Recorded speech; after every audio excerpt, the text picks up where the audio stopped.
ইসালে সওয়াব মাহফিল। ইসালে সওয়াব মানে কি? শেষে খাওয়া দাওয়া নাকি? না না, ইসালে সওয়াব লেখা থাকলে জনগণ বুঝবি খাওয়া আছে রে। আর যদি তাফসির মাহফিল দেয়, কয় না খালি এমনি এমনি। ইসালে সওয়াব শব্দের অর্থ হলো আমাদের আপনজন যারা দুনিয়া থেকে কবরে চলে গেছে তাদের রুহের মাগফিরাতে সওয়াব পৌঁছায় দেওয়া। বিশেষ করে এখানে একটা গোরস্থান, কবরস্থান। আমি বললাম যে ভাই এই গোটা পাড়ার কি এটা গোরস্থান? বলে না হুজুর, পারিবারিক কবর আছে, তবে আমরা এটা নতুন করে একটা সম্মিলিত গোরস্থান তৈরি করছি। আল্লাহ রাসূল কিন্তু পারিবারিক কবরকে পছন্দ করেন নাই, তিনি সম্মিলিত গোরস্থানকে পছন্দ করে সর্বপ্রথম আল্লাহ নবী নিজের হাতে যে গোরস্থান তৈরি করছে ওই গোরস্থানের নাম হয়েছে জান্নাতুল বাকি। নাম কি? জান্নাতুল বাকি। সাহাবেরা বললেন হুজুর সম্মিলিত গোরস্থানের মধ্যে লাভ কি? আল্লাহ রাসূল বুঝাই দিলেন এভাবে, মনে করেন আমি গরমের ভিতরে ওয়াজ করতেছি, গরম ওয়াজ করার কারণে আমার গাওটা খুব ঘেমে যাচ্ছে, তখন এক লোক দয়া করে পাকাই না আমাকে বাতাস করতেছে, শুধুমাত্র আমাকে লক্ষ্য করি কিন্তু বাতাস করতেছে, হুজুর বাতাসে একটু ঠান্ডা হবে, কিন্তু আমার আশেপাশে যারা আছে ওদেরকে কিন্তু লক্ষ্য করেনি। এখন আশেপাশে থাকার কারণে এরা কি বাতাস পাবে? এই যে আপনাদের গোটা গোরস্থানে যদি একজন আল্লাহওয়ালা শুয়ে থাকে, ওই আল্লাহওয়ালার জন্য আল্লাহ যখন রহমতের দরজা খুলে দেবে, প্রত্যেকটা কবর রহমতের একটা অংশ পাবে। ধরে কোন সুবহানাল্লাহ। আর একলা একলা দিবেন, ভালো হলে ভালো, খারাপ হলে শেষ। আমরা সকলে মিলে মরার পরও একসঙ্গে থাকতার চাই, কি ভাই?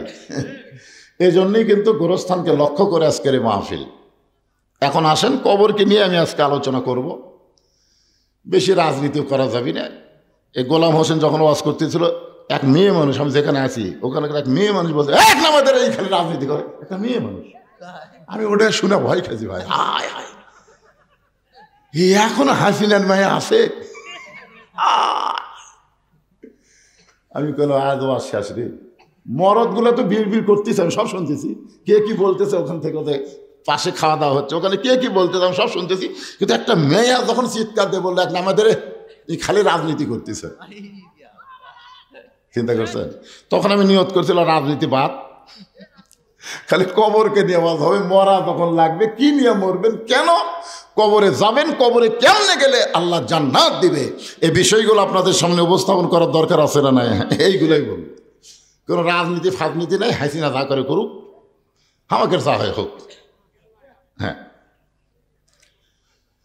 এই কারণে আমি একটা আয়াতে কারিমা তেলাওয়াত করেছি। আমাদের কাহালুতে কোনো মানুষ যখন মারা যায়, মরার খবর শুনেই সকলে বলে ইন্না লিল্লাহি ওয়া ইন্না ইলাইহি রাজিউন। আপনাদের শেরপুরের খবর কি? ওই একই খবর। তার মানে বোঝা গেল মরার পরে আমাদের কাহালু যা, আপনাকে শেরপুরও তাই। আসলে এটা কি মরার আয়াত? হ্যাঁ, এইটাই বুঝতে হবে আগে। আল্লাহ কোরআনে লক্ষ্য করে বলতেছেন ইজাব মানে যখন আসাবাতুহুম মুসিবাত, তোমাদের উপরে বিপদ আপদ মুসিবত আসবে, ক্বালু তখন তোমরা বলবা ইন্না লিল্লাহি ওয়া ইন্না ইলাইহি রাজিউন। এখন কি বুঝলেন? এটা কি মরার আয়াত না বিপদ আপদ মুসিবতের আয়াত? কারণ এখানে তো অ্যাঙ্গেলে নাই, ডাইরেক্ট একের শাব্দিক অর্থ আপনাদের শোনা দিলাম। ইজা মানে যখন, আসাবাতুহুম মুসিবা তোমাদের উপরে বিপদ আপদ মুসিবত আসবে, আল্লাহ বলতেছেন ক্বালু তখন তোমরা বলো ইন্না লিল্লাহি ওয়া ইন্না ইলাইহি রাজিউন। এখন যে আপনারা ইন্না লিল্লাহ পড়েন মানুষ মরার পরে, এই ইন্না লিল্লাহর বাংলা অর্থ কি?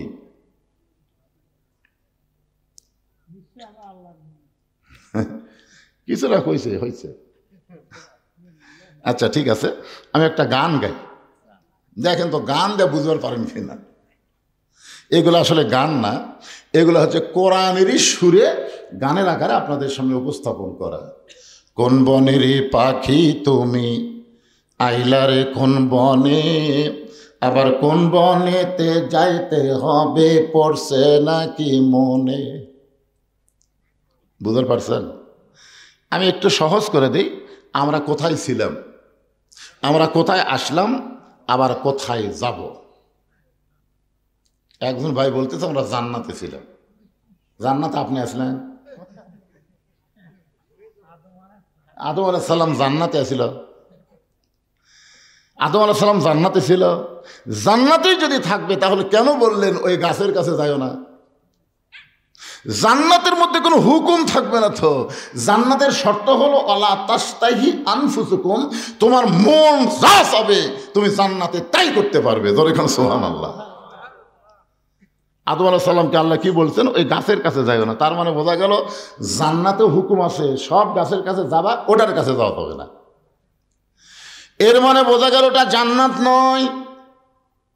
জান্নাতে যাইতে গেলে শর্ত হলো ফাদখুলি ফি ইবাদি ওয়াদখুলি জান্নাতি।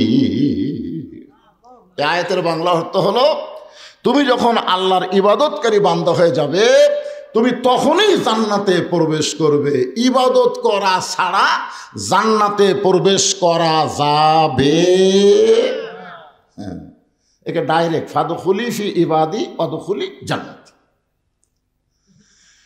এখন আমরা বলবো আমরা জান্নাতে ছিলাম না, আমরা একটা জগতের মধ্যে ছিলাম। সে জগতের নাম হলো আলমে আরওয়াহ। আলমে আরওয়াহ, রুহের জগৎ। এই রুহের জগৎ থেকে আল্লাহ আমাদেরকে পাঠাইলো দুনিয়ার জগৎ। এই দুনিয়ার জগৎ থেকে আমরা যাব কবরের জগৎ। যেরকম ঠিক কিনা? আল্লাহ রাসূল বলেন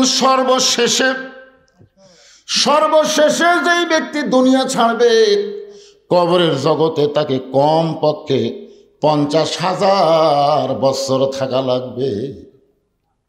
কত বছর? বিশ্বাস করতেছেন না নাকি? আফসোসের কিছুই বোঝা যাচ্ছে মনে হয় কি। সর্বশেষে যেই ব্যক্তি মৃত্যুবরণ করবে কবরের জগতে তাকে 50,000 বছর থাকা লাগবে। যে দুনিয়ার জগতে আমাকে কোনো কি নাই, নিশ্চয়তা আছে নাকি? আপনি যে 3তলা 4তলা বাড়ি বানাচ্ছেন আর বারবার ঘাড় কাত করে দেখতেছেন, কি দেখো ভাই? রড বার করে রাখছি হুজুর, আর একতলা করবো, আর একতলা। দুই কান্দের ফেরেশতা কয় পাগলা উপর দিকে তাকাস না রে, তোর বাড়ি 3তলা না, তোমার জায়গা হলো নিচতলা। যখন কি তলা?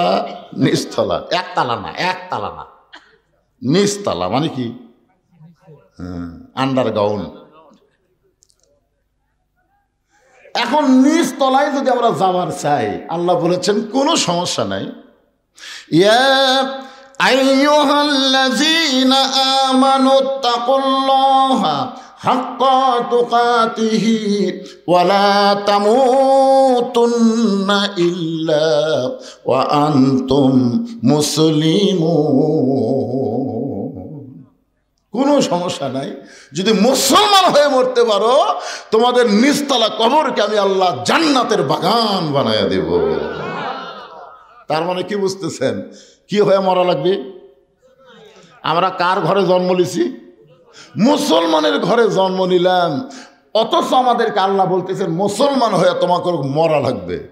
এখানেই তো মারিফতের পেঁয়াজ।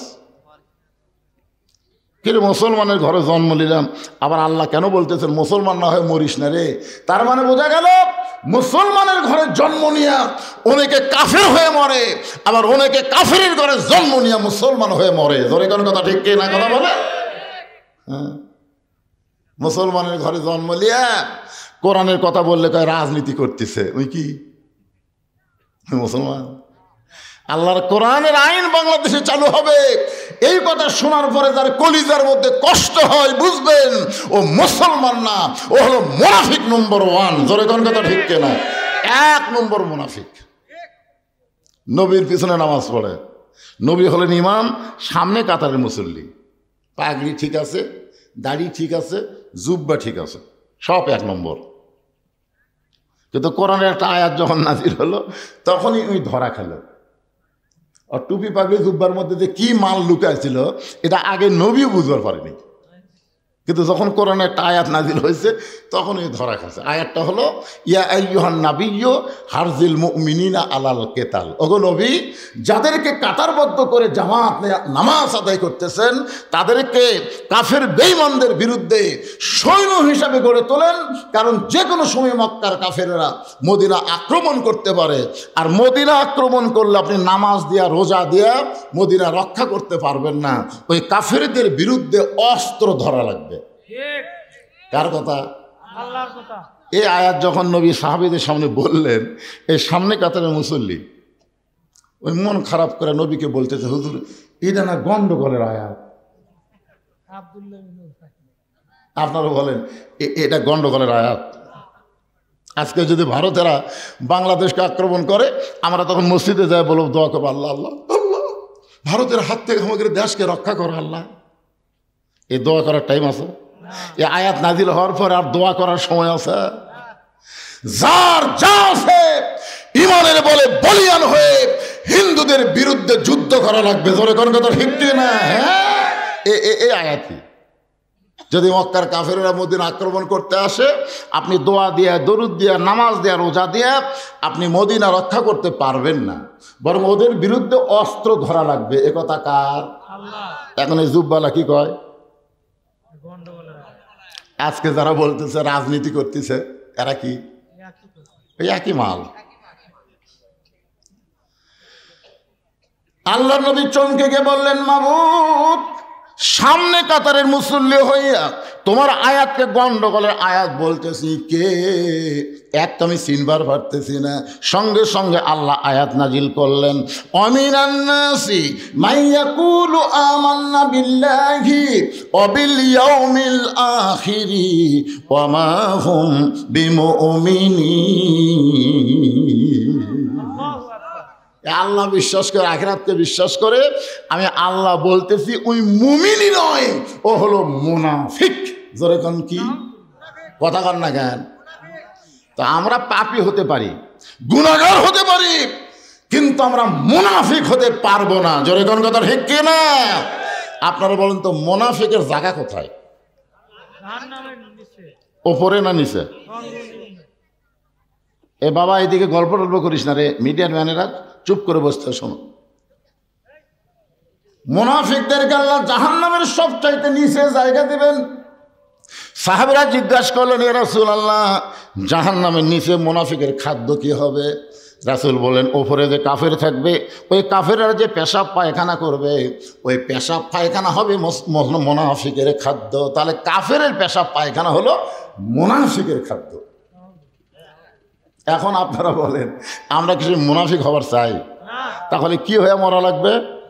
মুসলমান হয়ে মরতে গেলে আমাদের করণীয় কি? এই যে একটা গজল আছে, কিন্তু যেদিন ডাক পড়িবে কবর মাঝে যাইতে, জোগাড় কিছু করছ বন্ধু তার মাঝে বিছাইতে। আপনার বলেন তো কবে ডাক পড়বে? এই দেখেন কি বলতে, কিন্তু যেদিন, মানে সময় বান্ধা দেয়নি বাজান। যদি আল্লাহ বলতো যা তুই যাচ্ছ যা, তুই 60 বছর বাঁচবো, তুই 70 বছর বাঁচবো রে, তোকে আমি সময় 70 বছর দিলাম, তাহলে 50 বছর যা ইচ্ছা তাই করে 51 থেকে তৌবা তাসির করিয়া বুঝলেন আমি যা হুসিল দিন গুনতেছি। এই সবাই বলে বয়স বাড়ে, আমি বলি কমে রে। একটু মনোযোগ দিয়ে শুনবেন, যে কোনো সময় যদি আমাদের মৃত্যু হয় তাহলে আমাদের এখন থেকে প্রস্তুতি গ্রহণ করা লাগবে। আর মুসলমানের 1 নম্বর প্রস্তুতি হলো নামাজ।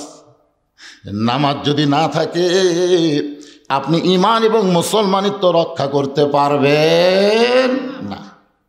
এখন আসেন মনোযোগ দিয়ে শোনেন, ইজা আসাবাতুহুম মুসিবাতুন ক্বালু ইন্না লিল্লাহি ওয়া ইন্না ইলাইহি রাজিউন।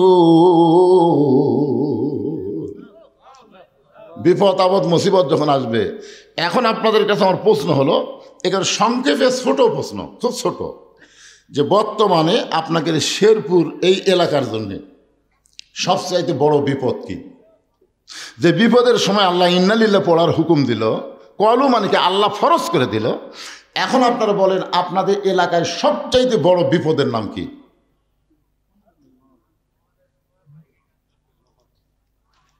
বুঝতে পারতেছেন না? মানে এত বিপদ আপনাকে এলাকায়, কোনটা বড় কই কোনটা ছোট কই?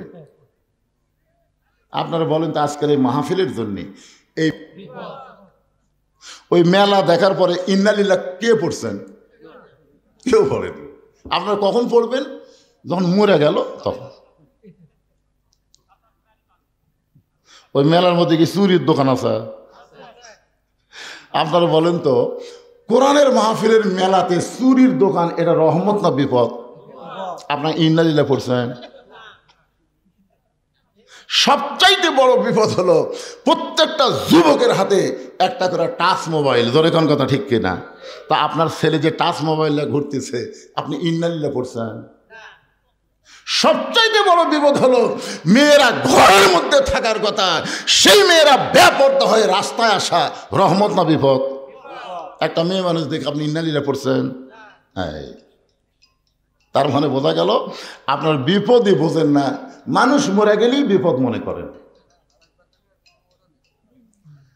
সবচাইতে বড় বিপদ মানুষ মরার পরে ইন্নালিল্লাহ কেন পড়ি?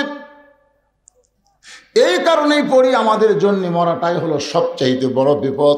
ও বাংলার মুসলমানেরা শুনে নেন, কোরআনকে যদি আইন হিসাবে গ্রহণ করে আল্লাহর হুকুম অনুযায়ী নবীর তরিকা মোতাবেক যদি চলতে পারেন, তাহলে মরাটা বিপদ না, মরার মাধ্যমে জান্নাতে প্রবেশ করা ধরে কোন ঠিক কিনা?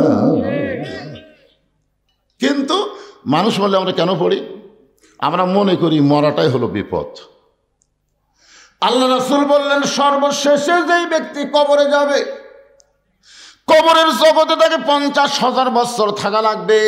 এই কথা শোনার পরে আমাদের মা উম্মাহাতুল মুমিনিন খাদিজাতুল কুবরা ছোট বাচ্চার মতন কান্না শুরু করে দিলেন।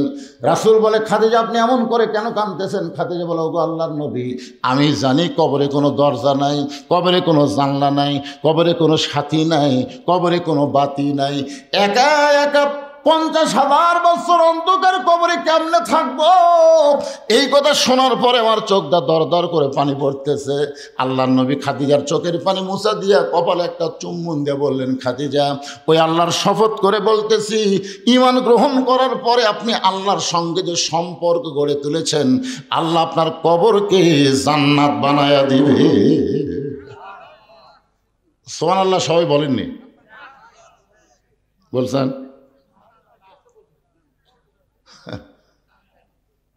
এবার এই তিনজন কি গল্প করে রে?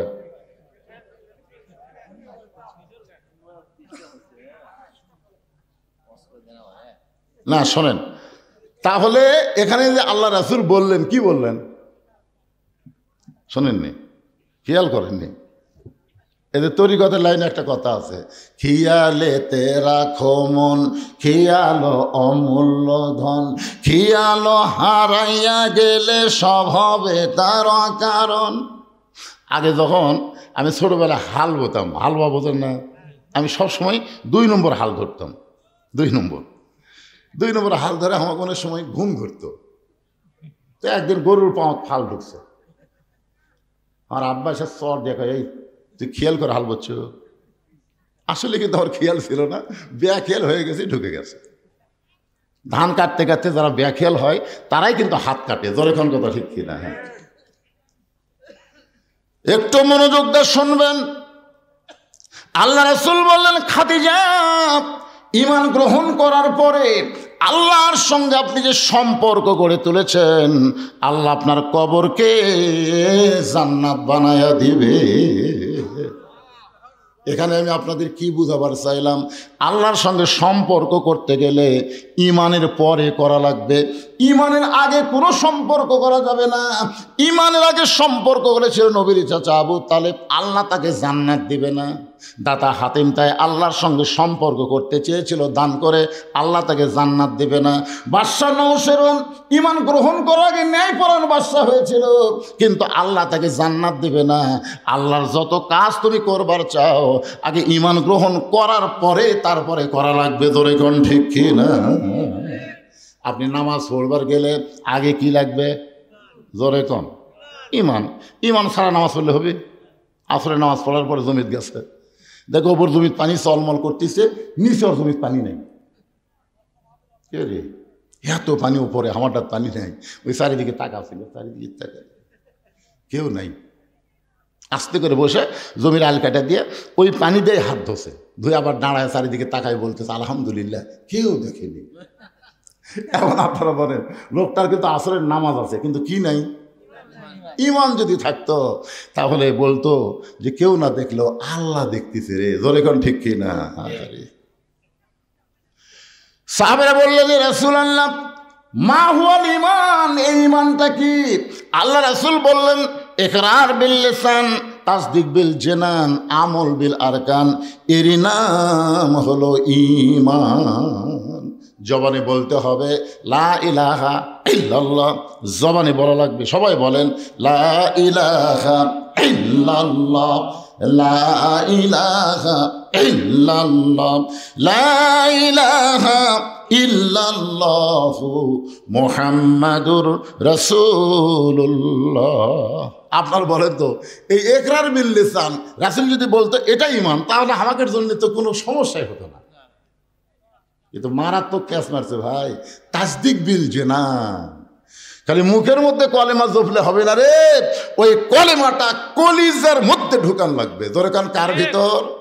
কলিজার মধ্যে যখন ইমানের জায়গা হবে, ওই লোকটার কাছে জীবনের চাইতে ইমানের দাম বেশি হবে। এখন আপনারা বলেন তো, এ ভাদারের লোকেরা, আপনাদের কাছে জীবনের দাম বেশি না ইমানের দাম বেশি?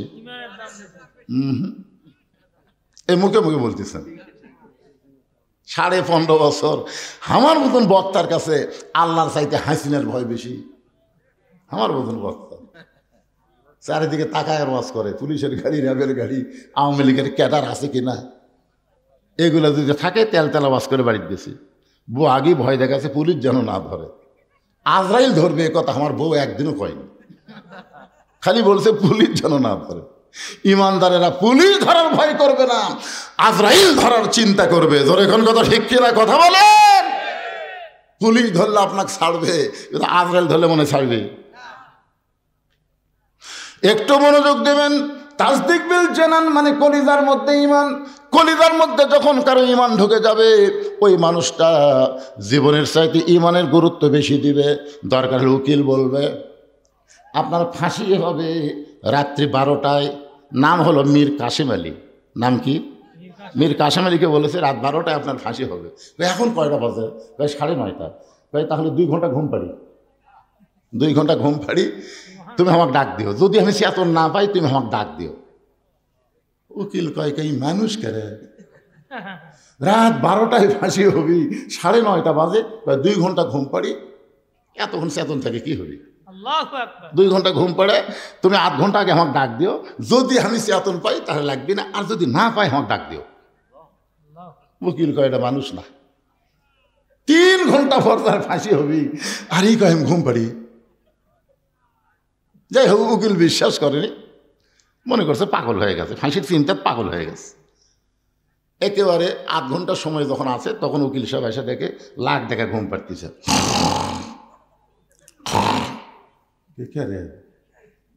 আর 8 ঘন্টা ফাঁসির সময় এখনো ঘুম পাড়ে, ডাক দিতে। লাভ ধরে বলছে ভাই ফাঁসির টাইম হচ্ছে? না স্যার, এখন 8 ঘন্টা আছে। তাহলে 2 রাকাত নামাজ পড়ি। অজু করে সে 2 রাকাত নামাজ পড়ে এখানে পাঞ্জাবি টাঞ্জাবি গাওয়াত দিয়ে আতর সুরমা লাগে বলতে চ যাই। উকিল বলতেছে কোথায় যাবেন? কোথায়? বলে ফাঁসির কাজটা। আপনি জানেন আপনার ফাঁসি হবে, মৃত্যু হবে? মীর কাসেম আলী মুসকে মুসকে হাসার বলে তোমরা বলো আমার ফাঁসি হবে, কিন্তু আমার আল্লাহর কোরআন বলতেছে আমার মৃত্যু হবে না। ওয়ালা তাকুলু লিমান ইউকতালু ফি সাবিলিল্লাহি আমওয়াতুন বাল আহইয়াউ ওয়ালাকিন লা তাশউরুন। কলিজার মধ্যে যখন ইমানের জায়গা হবে, ওই মানুষটা ফাঁসিকে মৃত্যুবরণ করবে না, বরং ফাঁসিকে আল্লাহর জন্য জীবিত মনে করে তারা হাসতে হাসতে ফাঁসির মঞ্চে যাবে, কারণ তাদের কাছে জীবনের চাইতে ঈমানের দাম বেশি। এবার জানে যে মুখত মাস্ক রাখা, আসো মাস্কটা খোলো তো, এতদিন পর আছি, তোমার চেহারা দেখো না। আমি ঠিক আছে, এরা দেখার জন্য বললাম বাবা, মুখত দিয়ে থাকো, যখন মোটর সাইকেল চালাও ধুলে বালি যেন আপনার নাকে মুখে না ঢোকে, এই জন্য মাস্ক খালি করোনার সময় না, সব সময় পরা দরকার, ঠিক না?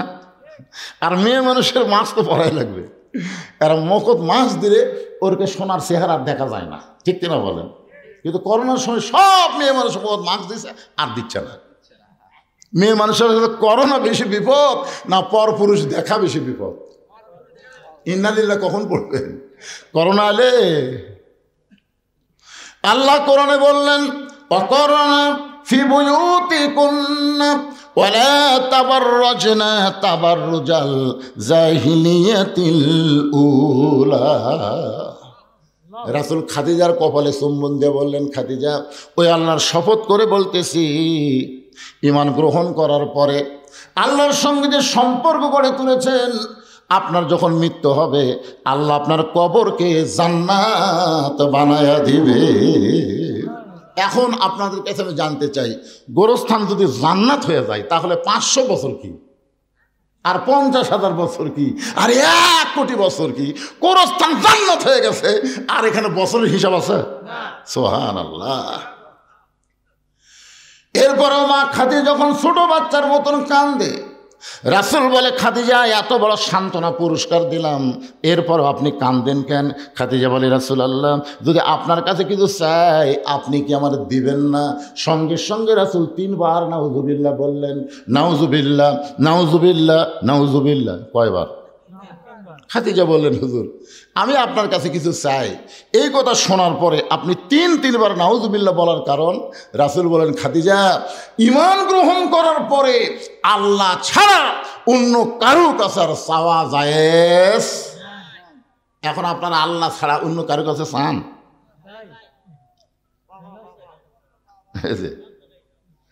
আমার দয়াল বাবার দরবারেতে কেউ ফিরে না খালি হাতে। একটা বক্তা আছে দেখবেন খালি বাবার ওয়াজ করে। আল্লাহর ধন নবীর দিয়া, আল্লাহ আছে গায়েব হইয়া, নবীর ধন খাজানিয়া শুয়ে আছে আজমিরে, কেউ ফিরে না খালি হাতে, খাজারে তোর দরবারেতে। জোরে কন, আরো জোরে কন। এটা কিভাবে বলা লাগবে? কেউ ফেরে না খালি হাতে, আল্লাহ তোমার দরবারেতে। ইয়াকা নাবুদু ওয়া ইয়াকা নাস্তাইন। আমরা গোলামি করে আল্লাহর সাহায্য চাইবো আল্লাহর কাছে, আল্লাহ ছাড়া অন্য কারোর কাছে চাওয়া যাবে না, এমনকি নবীর কাছেও চাওয়া যাবে। আল্লাহ রাসূল যেতে পারবেন? 11 সালে হজ করতে গেছিলাম প্রথম। আমরা তো গোরস্থানে যাই, আমরা দোয়া দরুদ পড়ে হাত তুলি না? ভাই, আপনারা হাত তোলেন না গোরস্থানে? দোয়া দরুদ পড়ে যারা কবরে আছে তাদের রুহের মাগফিরাতে আমরা দোয়া করি। আমি মনে করছিলাম সবচাইতে দামি, যাকে কবরই বলা যাবে না, আল্লাহ রাসূলের, এটাকে আমরা কি বলি, কবর না রওজা? সবাই বলে ওই যে রাসূলের রওজা, পাশে আবু বকরের কবর, পাশে উমরের কবর। আমি মানুষের মুখে বলতে শুনেছি, রাসূলের কিন্তু কবর কয়নি, বলে যে রাসূলের রওজার পাশেই আবু বকরের কবর, পাশেই উমরের কবর। তার মানে বোঝা গেল যে এই আবু বকর উমর কবর আর রাসূলের কবর না। কারণ কি? এখানে রওজা বলার কারণ কি? আমি একটা গজল গাই, দেখেন তো আপনার বুঝতে পারেন কিনা। গাবো? ইসলামের আলো জ্বলায়া দিয়া নবী শুইয়া আছেন সোনার মদিনায়। আর যদি আমি এভাবে বলি, ইসলামের পতাকা উড়ায়া দিয়া নবী ময়রা আছেন সোনার মদিনায়। কি ময়রা পাওয়া যাবে? যদি কই খালি গুনা করে। একটু মনোযোগ দিয়ে শুনবেন। আমি বিশ্বাস করি নবী আমার হায়াতুন নবী এই মনে করে 11 সালে যখন নবীর রওজার পাশে হাত তুলেছি, ইতিমধ্যে 2 পুলিশ এসে আমার হাতের উপর লাঠি দিয়ে ঠাসি দিয়ে বললেন, মান্নু কুল্লু হারাম, মান্নু কুল্লু হারাম। হাত যদি পাতাবার চান কাবার মালিকের কাছে হাত পাতান, মদিনার রওজার পাশে হাত পাতানো হারাম। আমি মনে মনে কইলাম, পুলিশ রে তুই আমার চিনিস? মনে মনে আমি হলাম বাংলাদেশের একটা ছাটিয়াল বক্তা, আর তুই তার হাতের উপর ঠাসি মারলু। কিন্তু আমার ইমান বলল, মাওলানা তুই ভেজাল দেশের লোক, তোর ইমানের মধ্যেও ভেজাল, তোর আমলের মধ্যেও ভেজাল, আর এরা হলো আসল দেশের পুলিশ। জোরে কোন কথা ঠিক কিনা? এ কি হলো রে? কি আছে কি আছে কি আছে? আচ্ছা খাড়া হয় না তো, কি জন্য খাড়া হবে? এরা যদি একবার খেপা যায় এ লাঠি লিয়ে দিতে। আমি তো এরকম থামে থেকে কাম করতেছি, আর ওটো না।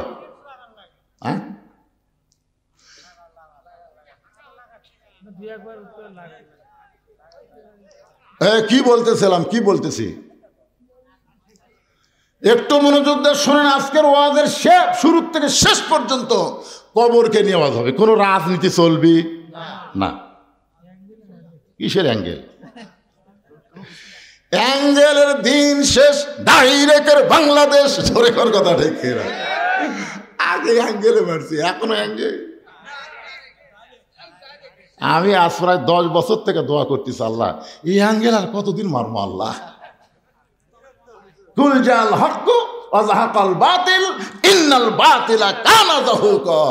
সত্য যখন আসবে, মিথ্যা যখন পালায়ে যাবে, আলো আসলে অন্ধকার আর থাকবে না। ধরে কর কথা ঠিক? হ্যাঁ, কি বুঝলেন? ইউনুস নবীর নামে গজল এমনি এমনি কইলেন। কে যেন হাসিনা বলছে, এই মহা বিপদের মধ্যে আপনি কোন দোয়া পড়তেছেন? হাসিনা বলতেছে, পড়বার গেলে ওর নাম মনে আসে, এই জন্য পড়ি না। লা ইলাহা ইল্লা আনতা সুবহানাকা ইন্নী কুনতু মিনাজ জালিমিন। আপনার পড়েন না ভাই বিপদ আপদে মুসিবতে? একটু মনোযোগ দিয়ে শুনবেন। আল্লাহর নবী রওজার পাশে হাত তুলবার দেয়নি, বলেছে হারাম। আমার মন বলতেছে 2 টাকার পুলিশ হয়ে আমার মতন মৌলবীর হাতর ঠাসি মারল, তুই আমার চিনিস? এটা আমার মন। আর আমার ইমান বলতেছে, মাওলানা তোর ইমানের মধ্যেও ভেজাল, তোর আমলের মধ্যেও ভেজাল। কারণ যেই দেশের থেকে তুই ওয়াজ করবার আইসিস ওই দেশটাই হলো ভেজাল। জোরে কোন কথা ঠিক না? 11 সালে বাংলাদেশের প্রধানমন্ত্রীর নাম হলো হাসিনা। জোরে কোন নাম কি? এরশাদ চাচা পতনের পর বাংলাদেশের জনগণ আর মরদ মানুষও দেখেইনি পারে। আগামী ইলেকশনে যে কি হবি, খালেদা যে হারে চাঙ্গা হচ্ছে, হাসিনার সময় মনে হয় খালেদা যায় যায় অবস্থা। ধরে কোন ঠিক কিনা? এখন মোটামুটি সাইজ হচ্ছে।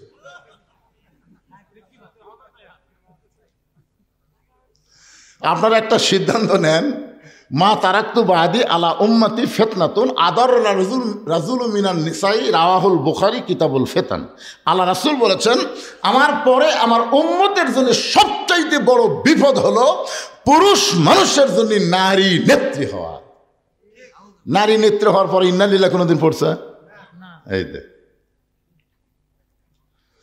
আগামী তার কোন নারীকে বাংলাদেশের নেত্রী আমরা দেখতে চাই না। পুরুষ মানুষ হবে বাংলাদেশের নেতা। ধরে ধরে ধরে হেকেরা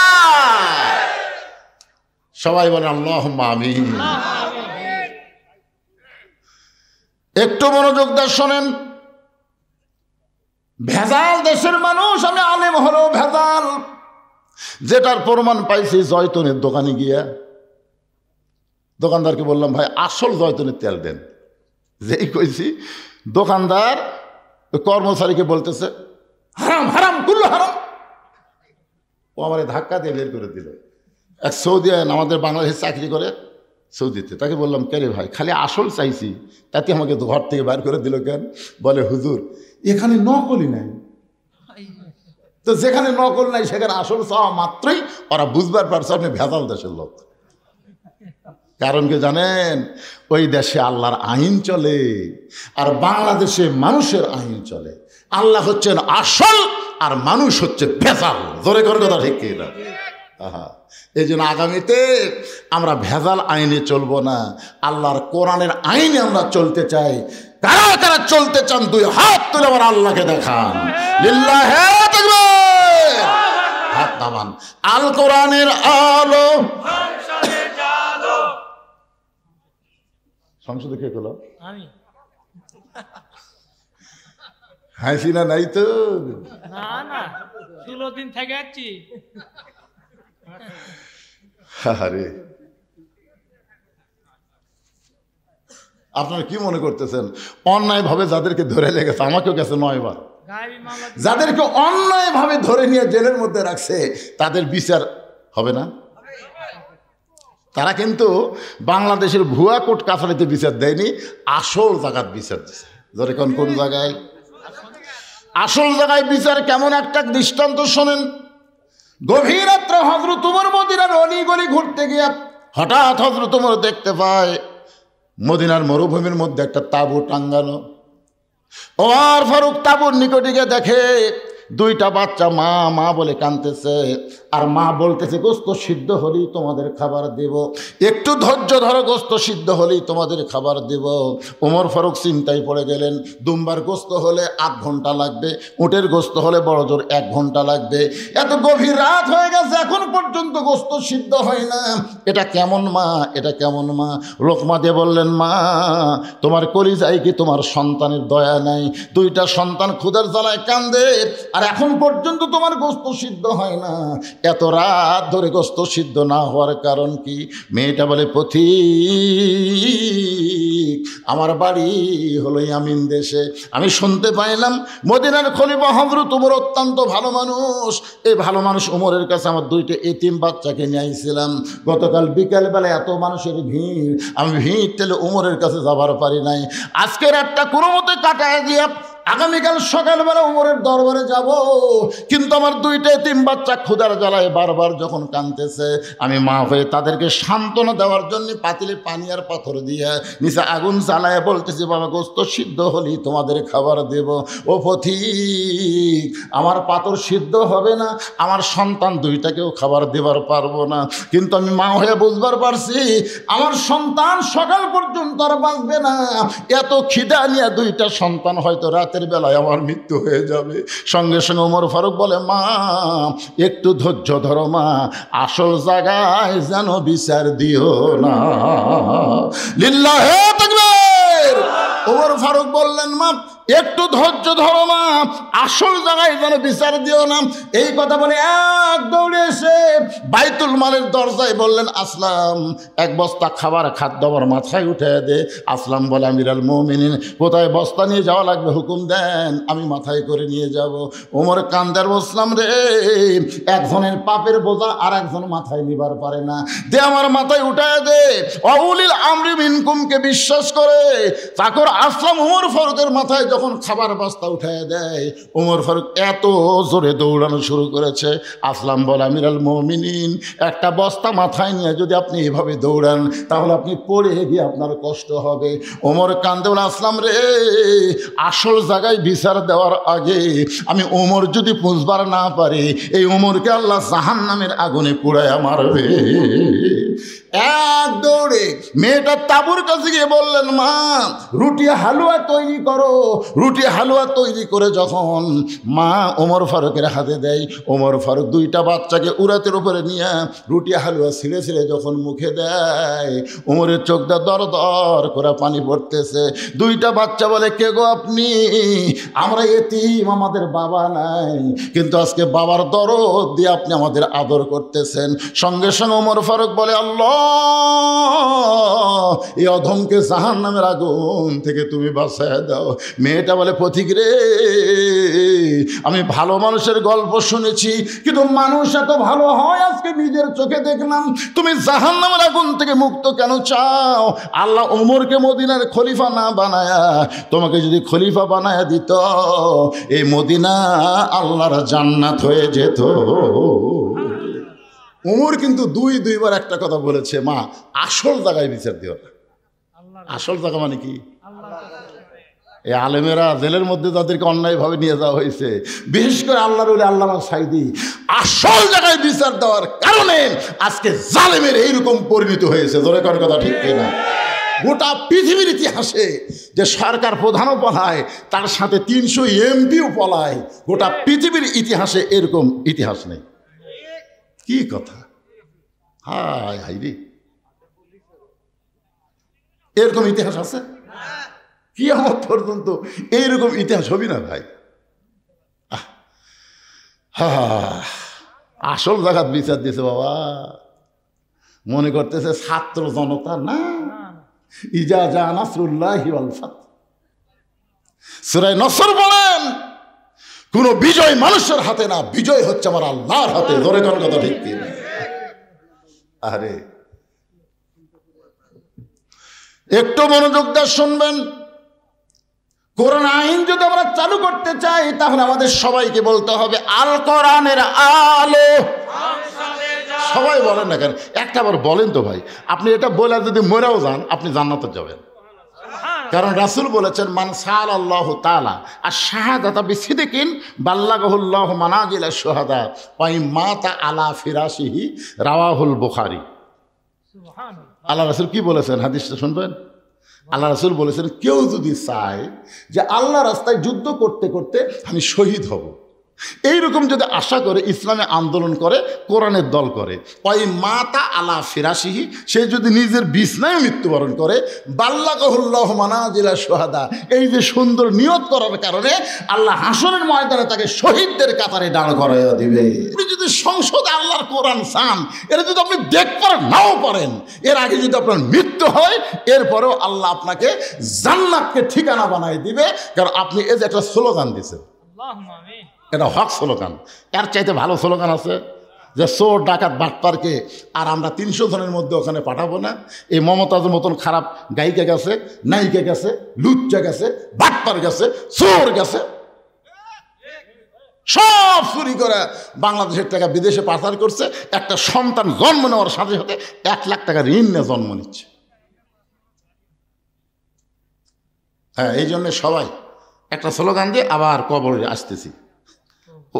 কবরে যদি ফুলগুলো হয় অভিমানে ঝরে যায়, আমি মালা গেথে বলো কারে পরাবো, সে যে কেন এলো না, কিছু ভালো লাগে না, কবরে আসুক তারে। তো ওয়াজ হবে কবরের, অসুবিধা আছে? কিন্তু স্লোগান হবে সংসদে, আল কোরআনের আলো সংসদে জালো, কোরআন হাদিস যেখানে আমরা আছি সেখানে, দুনিয়ার মুসলমান এক হও এক হও, লিল্লাহি তাকবীর, আলহামদুলিল্লাহ। কোরআনের আলোচনা করবো। আওয়ামী লীগ, বিএনপি আর জামাত আছে? আমরা সব মুসলমান কোরআনের দল। ধরে কোন ঠিক কিনা? একটু মনোযোগ দিয়ে শোনেন। খাদিজা বলতেছে, রাসূলুল্লাহ, আমি আপনার কাছে চাই। এই কথা শুনে আপনি 3 বার নাউজুবিল্লাহ বললেন। কিন্তু আমি আপনার কাছে যা চাবো তা যদি আল্লাহর না থাকে, তাহলে আল্লাহ কেমনে দিবে? নবী চুন করছে, কি খাদিজা আমার কাছে কি চাবে যেটা আল্লাহর নাই? আমরা সবাই জানি সব কিছুর মালিক কে? আল্লাহ। তাহলে আল্লাহর নাই। রাসূল বলতে যে, খাদিজা আপনি একজন 1 নম্বর ইমানদার। সর্বপ্রথম নবীর হাতে যিনি কলেমা পড়ে মুসলমান হয়েছে তার নাম কি? মারাত্মক কথা। হ্যাঁ, আরে মহিলা না, সর্বপ্রথম খাদিজা, তারপরে আবু বকর, তারপরে আলী। এটা ইতিহাসবিদ লিখছে। পুরুষের মধ্যে আবু বকর, মহিলার মধ্যে খাদিজা, আর বাচ্চাদের মধ্যে আলী। কিন্তু প্রথম খাদিজা, তারপর আবু বকর, তারপর আলী। আমার কথা কি বুঝলেন? এটা আপনার লেখবার গেলে কি, সর্বোত্তম খাদিজা, মহিলাদের মধ্যে সর্বোত্তম পুরুষ আবু বকর, সর্বোত্তম বাচ্চা আলী। কারণ খাদিজা যখন ঈমান গ্রহণ করছে তখন খাদিজার বয়স ছিল 55 বছর। কয় বছর? আর আবু বকর রাদিয়াল্লাহু যখন ঈমান গ্রহণ করছে তখন তার বয়স ছিল 37 বছর। আর হযরত আলী যখন ঈমান গ্রহণ করছে তখন তার বয়স ছিল 7 বছর 9 মাস। এখন আপনাদের কাছে যেটা বুঝতে পারতেছি সেটা হলো, আপনারা বলেন তো, বাংলাদেশে কোনো পীরের বউ ওই পীরের মুরিদ আছে? কেন নাই? কারণ বউ জানে আমার পীর সাহেব মাঝে মধ্যেই মুরিদের বইয়ের দিকে চোখ মারে, 1 নম্বর লুচ্ছে। বাংলাদেশে কোনো ডাক্তারের বইয়ের সিদার লাগে না, বাংলাদেশের কোনো মৌলবীর বাড়িতে মিলাতে হয় না। ধরে এখন কথা ঠিক না? এই 3টা জিনিস আপনারা খেয়াল করবেন। হ্যাঁ, কিন্তু সর্বপ্রথম নবীর বিবি নবীকে বলে নবী বলে স্বীকার করেছে। এখান থেকে বোঝা গেল পীর ধরা চলবি না, মৌলবি ধরা চলবি না, হুজুর ধরা চলবি না, ধরা লাগবে একমাত্র আমাদের নবীকে। ধরে কোন কথা ঠিক কি না? উপায় নাই রে, উপায় নাই রে, উপায় নাই নবী বিনে আল্লাহ পাওয়ার উপায় নাই। সবাই বলেন উপায় নাই রে, উপায় নাই রে, উপায় নাই নবী বিনে আল্লাহ পাওয়ার উপায় নাই। দেখেন কোরআনে আয়াতটা দেখেন, আতিউল্লাহ ও আতুর রসুল ও আতিও কিন্তু নাই, ও আতিও নাই কিন্তু ও উলিল আমরি মিনকুম। আপনার বলেন তো এই 2 জায়গাতে আতিও থাকলো, আতিউল্লাহ ও আতিউর রসুল, কিন্তু শেষকারে এখানে ও আতিও আল্লাহ বাদ দিল কেন? এখানে আল্লাহ কেন বললেন ও উলিল আমরি মিনকুম? নিঃসন্দেহ আল্লাহর হুকুম মানতে গেলে নিঃসন্দেহ নবীকেই শুধু গ্রহণ করা যাবে, নবী ছাড়া অন্য কাউকে নিঃসন্দেহে গ্রহণ করার উপায়। এই জন্য আল্লাহ বললেন উলিল আমরি মিনকুম। আমরা উলিল আমরকে মানব কতক্ষণ? উলিল আমর নবীর তরিকার মধ্যে থাকবে যতক্ষণ। জোরে কোন কথা ঠিক কিনা? নবীর তরিকা বাদ দেয়, নিজে একটা তরিকা বানালো কাদরিয়া, নিজে একটা তরিকা বানালো চিশতিয়া, নিজে একটা তরিকা বানালো মুজাদ্দিদিয়া, নিজে একটা তরিকা বানালো নকশবন্দিয়া। তার মানে বোঝা গেল নবীর তরিকা বাদ দিয়ে নিজে কেউ যদি তরিকা বানায় ওই তরিকা মানা যাবে না। কেবলমাত্র আল্লাহর হুকুম নবীর তরিকা মোতাবেক আমাদের চলা লাগবে। ধরে কোন ঠিক কি না? আমার কথাকে বুঝবার পারছেন? আমরা ইমাম মানবো, ইমাম আপনি মানবেন না? একতে যেহেতু বেহাদাল ইমাম কসেন মানবেন না? কতক্ষণ? খালি নামাজ নয়, ইমাম যদি নামাজের 4 রাকাতের মধ্যে 3 রাকাত বসে মানবেন? মানবেন? টাইটেল বাস, দাওরা ফাঁস, এতদিন 4 রাকাত পড়াছে, আজকে 3 রাকাত বসেছে, আমরা বসে থাকি রে। তার মানে বোঝা গেল ইমাম মানব ততক্ষণ নবীর তরিকার উপর আছে যতক্ষণ। ধরে কোন কথা ঠিক না? নেতা মানব ততক্ষণ নবীর তরিকা মোতাবেক নেতা আছে যতক্ষণ। পীর মারব ততক্ষণ নবীর তরিকা মোতাবেক পীর সাহেব আছে যতক্ষণ। ধরে কোন কথা ঠিক না? আমার কথা কি বুঝবার পারলেন? হ্যাঁ, চিন্তা করছেন? ওমর ফারুক কেবল খুতবা দিচ্ছে, বাংলাদেশের মতন 96টা দেশের খলিফা, ইয়ার কি না? বাংলাদেশের মতো কয়টা? 96টা দেশের খলিফা খুতবা দিচ্ছেন। খুতবা মানে ওয়াজ করতেছে। মাঝখান থেকে এক সাহাবী দাঁড়িয়ে বলতেছে, আমির আল মুমিনিন আপনার খুতবা আমরা শুনবো না। ওমর ফারুক বললেন, আমার অপরাধ কি? বলে আপনার অপরাধ হলো আমাদেরকে খাটো পাঞ্জাবি দিয়ে আপনি লম্বা জুব্বা গাউত দিয়ে খুতবা দিচ্ছেন। আমাদেরকে খাটো দিবেন আর আপনি লম্বা জুব্বা করবেন। যতক্ষণ পর্যন্ত লম্বা জুব্বা কোথায় পেলেন এটা না বলা পর্যন্ত আপনার খুতবা শুনবো না। ওমরের চোখ দিয়ে পানি পড়তেছে আর মুখটা খালি মুচকি মুচকি হাসতেছে। চোখ দিয়ে পানি পড়তেছে আর মুখটা মুচকি মুচকি হাসার কারণ কি জানেন? যে আল্লাহ তোমার কোরআন দিয়ে যখন দুনিয়া চলবে তখন নেতা ভুল করলেও সাধারণ মুসল্লি পর্যন্ত লোকমা দিবার পারবে। ধরে কোন কথা ঠিক কিনা? আপনারা বলেন তো 15.5 বছর কোনো লোকমা দিবার পারছেন? হ্যাঁ, আমি খালি শেরপুর গুয়াহাটি আপনাকে এমপি যে ছিল শালা চোর পুলিশ, চোরজা পুলিশ হতে। আমার বাস শোনেন না আপনারা? চোরজা পুলিশ হতে, চোর চুরি করার পুলিশ। এই শালা এসপি যতদিন আসলো, আমি হঠাৎ গুয়াহাটির মধ্যে বলেছি যে প্রধান বক্তার মুখত দাড়ি লাগে আর প্রধান অতিথির মুখত দাড়ি থাকলে ভালো হয় না। এই কথা কিন্তু খারাপ করেছে। একের শালা এমন গরম হলো, এটা কিন্তু লোক মানা। আমি একটা ভালো কথা কইছি আর গরম হয়ে কয় ধনুর শেরপুর হারাম, আমার জন্য বলে হারাম। কে রে শালা, আজ তুই কুটি আর আমি কুটি রে।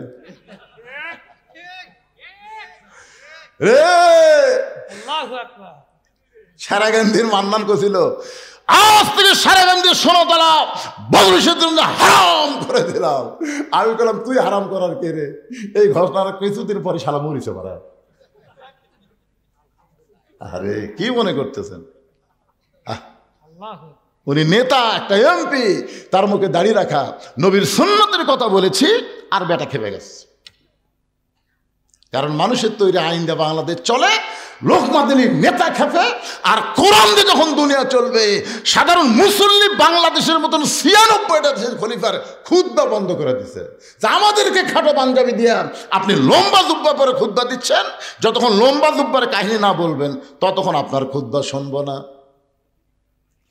ওমর ফারুকের চোখ দিয়ে দর দর করে পানি পড়তেছে।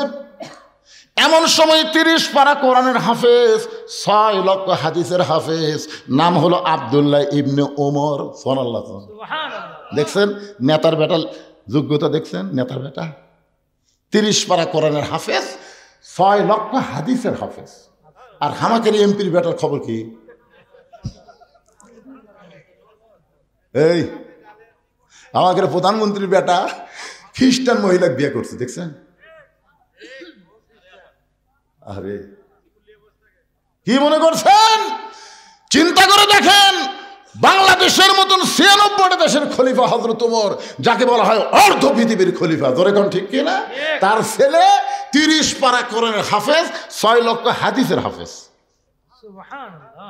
বাবার বর্ষে দাঁড়ায় বলতেছে, রে নবীর সাহাবীরা, তোমরা খাটো পাঞ্জাবি হলেও তো নতুন কাপড় পরে নামাজ পড়তে এসেছ। আমার পরনে লক্ষ্য করে দেখো, আমার পরনে কিন্তু নতুন কোনো কাপড় নাই। ওসমান গনি বলতেছে, আব্দুল্লাহ, আজকে জুমার দিনে নতুন কাপড় না পরে তুমি পুরাতন কাপড় পরছো কেন? আব্দুল্লাহ বলতেছে, আমি যদি নতুন কাপড় আজকে পরতাম তাহলে আমার বাবার জুব্বা লম্বা হতো না। কি বুঝলেন? আমি যদি আজকে নতুন কাপড় পরতাম তাহলে আমার বাবার জুব্বা লম্বা হতো না। রে নবীর সাহাবীরা শোনো, তোমরা সবাই যখন ঘুমায় থাকো, এমন সময় আমার বাবা ঘুমায় না। যেদিন থেকে মদিনার খলিফার দায়িত্ব পাইছে সেদিন থেকে সব মানুষ ঘুম পাড়বে, আর আমার বাবা তোমাদের খেদমতের দায়িত্ব নিয়েছে। ধরে কর না সুবহানাল্লাহ। আর এখনকার নেতারা মোবাইল বন্ধ করে ঘুম পাড়ে। ভোটের আগে এসে কয় গরিবের বন্ধু, সমাজসেবক, জনদরদি। যেই শালা নেতা হয়ে গেছে ওর মোবাইল আর চালু নাই। দুনিয়ার সবাই যখন ঘুম পাড়ে, ওমর ফারুক সুরের মতন মদিনার অলি গলি ঘুরে বেড়ায়। হঠাৎ হযরত ওমর দেখতেছে একটা তাঁবু টাঙ্গানো, তাঁবুর বাইরে একটা পুরুষ মানুষ খালি দৌড়াদৌড়ি করতেছে।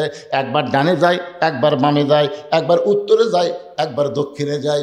ওমর ফারুক লোকটার কাছে গিয়ে সালাম দিয়ে বললেন, ভাইজান, এই যে অস্থির হয়ে আপনি দৌড়াদৌড়ি করতেছেন, আপনার কারণ কি? আসসালামু আলাইকুম ভাইজান। আপনি অস্থির হয়ে দৌড়াদৌড়ি করতেছেন, এর কারণ কি? আসসালামু আলাইকুম ভাইজান। আপনি অস্থির হয়ে দৌড়াদৌড়ি করতেছেন, কারণ কি? কয়বার সালাম দিছে লোকটা? বারবার সালাম দিস মিয়া, তুই এখন চিনিস? আমার বাড়ি হলো অমুক এলাকায়, আমার শ্বশুরের বাড়ি হচ্ছে অমুক এলাকায়। আমি গর্ভবতী বউ নিয়ে রাতের বেলা বের হয়েছি, এই জায়গায় এসে আমার বইয়ের প্রসব ব্যথা শুরু হয়েছে। এখন তাঁবুর মধ্যে আমার বউ থুয়ে আমি বাহির অস্থির হয়ে ঘুরতেছি, কি করবো, আমি কি করবো? আর মারি খেলে সমানে খেলে সালাম দেশ। ওর হর বললেন, ভাইজান, ভাইজান একটু ধৈর্য ধরেন, আমার বাড়িতে ভালো একটা ধাত্রী আছে ভাই। লোকটা ভাই কে রে, এত খারাপ ব্যবহার করলাম, তারপরে বলে আমার বাড়ির ভালো একটা ধাত্রী আছে। এক দৌড়ে বাড়ির দরজা, আব্দুল্লাহর মা, আব্দুল্লাহর মা দরজা খুলে দে। ওমর ফারুক বলে, চমকে গিয়ে বলে, আব্দুল্লাহর মা, আমি তোমাকে ডাক দাও মাত্রই তুমি দরজা খুললে। তুমি যদি ঘুমের মধ্যে থাকতে তাহলে এত তাড়াতাড়ি দরজা খুলতে পারতে না। বলো তো এত তাড়াতাড়ি দরজা কেমনে খুললা? বউ কান্দার বলে, স্বামী গো, আপনি যখন থেকে খলিফা হয়ে পাগল হয়ে গেছেন, আমিও তখন থেকে আপনার জন্য দরজায় দাঁড়িয়ে থাকি। আপনি আসা মাত্র দরজা খোলার অপেক্ষা। আপনি কষ্ট করে মানুষের দুঃখ কষ্ট দেখবেন, আর আমি আরাম করে বিছানায় ঘুমাবো। কারণ বহুদিন আমি আপনাকে দোয়া করতে দেখেছি, আমি কান ফালায় শুনছি যে আমার স্বামী যে দোয়া করতেছে, কি দোয়া করে, আমি কান ফালায় শুনছি আপনি দোয়া করছেন, আল্লাহ আমার আব্দুল্লাহর মা কত কষ্ট করে আমাকে ভাত তরকারি রুটি পাক করে দেয়। ও আল্লাহ, আমি জান্নাতে গেলে হুর চাই না, আমার বউকে নিয়ে আমি জান্নাতে থাকবার চাই। যেরকম সুবহানাল্লাহ। যে স্বামী বউকে নিয়ে জান্নাতে থাকবার চাই, আর সে বউ ঘুম পাড়বি? ওমর ফারুক বলতেছে, তাহলে চলো, জান্নাত তো ৮টা, আর একটা জান্নাত কামাই করি। বই আমি মনে করছিলাম যে আজকে মানুষের কষ্ট ভুলে যায়, বইয়ের কষ্ট মনে করে তাড়াতাড়ি আপনি বাড়িতে আসলেন, আর আসা আবার আর একটা যান চলেন। তারপর অন্য পাশে যে ঢুকে দিয়েছে বউকে, বিবি রে, একজন মেয়ের বাচ্চা যদি কেউ ধাত্রে হয়ে ধরে, আল্লাহ তারে খুশি হইয়া জান্নাতের খোঁজ খবরই দেয়। বাচ্চা হয়ে গেছে। এখন তাঁবুর ভিতর থেকে ওমর ফারুকের বউ বলতেছে, ইয়া আমির আল মুমিনিন, আপনার বন্ধুকে খবর দেন, সে একটা সুস্থ সন্তানের বাবা হয়েছে। যেই বলছি আমির আল মুমিনিন, আপনার বন্ধু খবর দেন, ওর অবস্থাটা কি? রে তিনবার সালাম দিচ্ছে, আমি সালাম তো লেইনি, যে রাগ করা করছে আমিরুল মুমিনিন, যে রাস্তাতে গেলে শয়তান 40 দিন যায় না, আমার অবস্থা কি এখন? দুই হাত থরথর করে কাঁপতেছে, আমি ভুল করেছি, বেয়াদবি করেছি। ওমর ফারুক বুকের মধ্যে নিয়ে বলে, ভাইজান, যেদিন থেকে খেলাফতের দায়িত্ব নিয়েছি সেদিন থেকে আমার সুখ মাটি করে তোমাদের সুখ শান্তির চিন্তা কলিজার মধ্যে নিয়েছি। ধরে কোন সুবহানাল্লাহ। রে দুনিয়ার সাহাবীরা শোনো, তোমরা সবাই যখন ঘুমায় যাও, আমার বাবা তখন ঘুমায় না। আমার বাবা চুপি চুপি আমার দরজায় গিয়ে বলে, আব্দুল্লাহ, ও আব্দুল্লাহ, একটু দরজা খোল। আমি দরজা খুলে তাকায় দেখি বাবার হাতে একটা পাঞ্জাবি। আমি বললাম, বাবা, এই গভীর রাতে আপনি আর একটা পাঞ্জাবি দিয়ে বেড়াইছেন, বাইতুল মাল থেকে আমি একটা পাইছি বাবা, নতুন করে আর একটা দিয়ে বেড়াইছেন। সঙ্গে সঙ্গে ওমর ফারুক বললেন, ইন্নাল্লাহা ইয়ামুরুকুম আন তুআদ্দুল আমানাতি ইলা আহলিহা ওয়া ইযা হাকামতুম বাইনান নাস আন তাহকুমু বিল আদল। আব্দুল্লাহ রে, তোরা আর একটা পাঞ্জাবি দিবার আসেনি বাবা, এই পাঞ্জাবিটা আমার ভাগে পড়েছে, এইটা পরলে আমার হাঁটু পর্যন্ত ঢাকে না। এখন বললে, আব্দুল্লাহ, আমি এত খাটো পাঞ্জাবি পরে যদি ইমামতি করবার যাই তাহলে কেমন লাগে? তোর পাঞ্জাবিটা আমাকে দান করে দে বাবা, তোর পাঞ্জাবিটা আমাকে দান করে দে। আব্দুল্লাহ বলে, আবার নতুন পাঞ্জাবি আমার বাবাকে দান করে দিলাম। বাবার পাঞ্জাবি আমার পাঞ্জাবি একত্র করে বাবা লম্বা জুব্বা বানায় খুতবা দেয়। এখন বলো, বাবার খুতবা শোনা যায় কি না যায়? সমস্ত সাহাবীরা চিল্লায় বলে, আল্লাহ, তোমার কোরআন দিয়ে যখন রাষ্ট্র চলবে, এমন ভালো মানুষকে মুসলমান নেতা হিসাবে দেখতে পাবে। লিল্লাহে তাকবীর। তোমার কোরআন দিয়ে যখন রাষ্ট্র চলবে, এমন ভালো মানুষকে মুসলমান নেতা হিসাবে দেখতে পাবে। মানুষের তৈরি আইন দিয়া, ডক্টর কামালের সংবিধান দিয়া এই বাংলাদেশ কোনোদিন শান্তিময় হতে পারে না। বাংলার যদি শান্তি চায়, আল্লাহর কোরআনের বিকল্প কোনো রাস্তা নাই। আল কোরআনের আলো। এটা কি রাজনীতি? আল্লাহ। খাদিজাতুল কুবরা বলে, ইয়া রাসূলুল্লাহ, আমি আপনার কাছে যা চাই তা যদি আল্লাহর না থাকে। নবী বলে, খাদিজা, আল্লাহর নাই এ কথা বলাও ঠিক না। খাদিজা বললেন, হুজুর, তাহলে সূরা ইখলাস পড়ি। নবী চমকে উঠছে। যে খাদিজা বলতে সূরা ইখলাস পড়ি, নবী চমকে উঠছে। তার মানে সূরা ইখলাসের মধ্যে আল্লাহর অনেক কিছুই নাই। আপনারা জানেন না, একবার পড়লে 10 পারা কোরআন পড়ার সওয়াব। 114টা সূরা কোরআন শরীফে, কয়টা? প্রত্যেকটা সূরা দেখবেন পড়তে পড়তে সূরার নাম পাবে। কিন্তু সূরা ইখলাস পড়তে পড়তে ইখলাস কোনো শব্দ এই সূরার মধ্যে আপনারা পাবেন না। আছে? কুল আউযু বিরাব্বিন নাস, সূরার নাম কি? কুল আউযু বিরাব্বিল ফালাক, সূরার নাম কি? তাব্বাত ইয়াদা আবি লাহাব, সূরার নাম কি? ইজা জা নাসরুল্লাহ, সূরার নাম কি? নাসর। কুল ইয়া আইয়ুহাল কাফিরুন, সূরার নাম কি? এখন দেখেন তো, কুল হুয়াল্লাহু আহাদ আল্লাহুস সামাদ লাম ইয়ালিদ ওয়া লাম ইউলাদ ওয়া লাম ইয়াকুল লাহু কুফুয়ান আহাদ, এর মধ্যে ইখলাস কোটি নাই। এই 113টা সূরা আপনি পড়েন, পড়তে পড়তে সূরার নাম অটোমেটিক আপনার সামনে পাবেন। কিন্তু সূরা ইখলাস পড়লেন 10 বার পড়লেও ইখলাস শব্দ আপনি একবারও পাবেন না। তো এই সূরার নাম ইখলাস আল্লাহ কেন দিলেন? একবার পড়লে 10 পারার সওয়াব রে পাগলারা। পড়বেন, আমার সঙ্গে পড়বেন। তাহলে পড়েন, বিসমিল্লাহির রহমানির রহিম। কুল হু আল্লাহু আহাদ আল্লাহুস সামাদ লাম ইয়ালিদ ওয়া লাম ইউলাদ ওয়ালাম ইয়াকুল লাহু কুফুয়ান আহাদ। আপনার বলেন তো আল্লাহর বউ, বাপ, নাই মাও, নাই সন্তান, নাই মৃত্যু, নাই সমকক্ষ, নাই। তাহলে আল্লাহ অনেক কিছুই নেই। খাদিজা বলতে তো হুজুর আমি আল্লাহর কাছে যা চাবো তাকে আল্লাহ আমাকে দিবে। রাসূল বললেন কি চান? মনে করেন গভীর রাত্রে আমি তাহাজ্জুদের নামাজ পড়ে আল্লাহ বলতেছি, আল্লাহ আমি খাদিজার বিয়ে হয়নি, খাদিজার পেয়ারত একটা বাচ্চা দেন, আপনি বলেন আল্লাহ কি দিবি? রাসূল বলতেছে আল্লাহ দিবার পারলেও দিবি না, কারণ বিয়া ছাড়া একজনক বাচ্চা দিয়ে আল্লাহ যে বিপদত পড়ছিল। আপনার বলেন তো বিয়া ছাড়া আল্লাহ একজনক বাচ্চা দিয়েছিল, তার নাম কি? মরিয়ম। এই মরিয়মের খালু জাকারিয়া নবী। ধরে কোন নবী?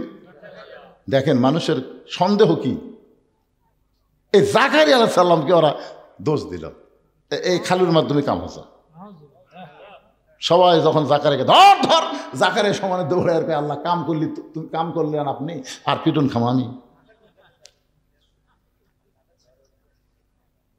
কি কাম কে করছে? আর দোষ কার? জাকারিয়া। আল্লাহ বললেন জাকারিয়া আদমকে আমি দুনিয়াতে পাঠাইছি বাপ মা ছাড়া, আর ঈসাকে পাঠালাম বাপ ছাড়া। কিয়ামত পর্যন্ত বাবা ছাড়া কোনো সন্তান আর মায়ের পেটে জন্ম নিবে না, যদি জন্ম নেয় বুঝবে ওইটা অবৈধ সন্তান। আপনারা বলেন তো বাবা ছাড়া কোনো সন্তান এটা কি বৈধ না অবৈধ? তাহলে ভোট ছাড়া তারা এমপি, এরা বৈধ না অবৈধ? এই হিসাবে 15.5 বছর যেগুলো এমপি ছিল এদের নাম হলো জাউরা এমপি। জোরে কন কি কথা কন, কি কথা কন না কেন?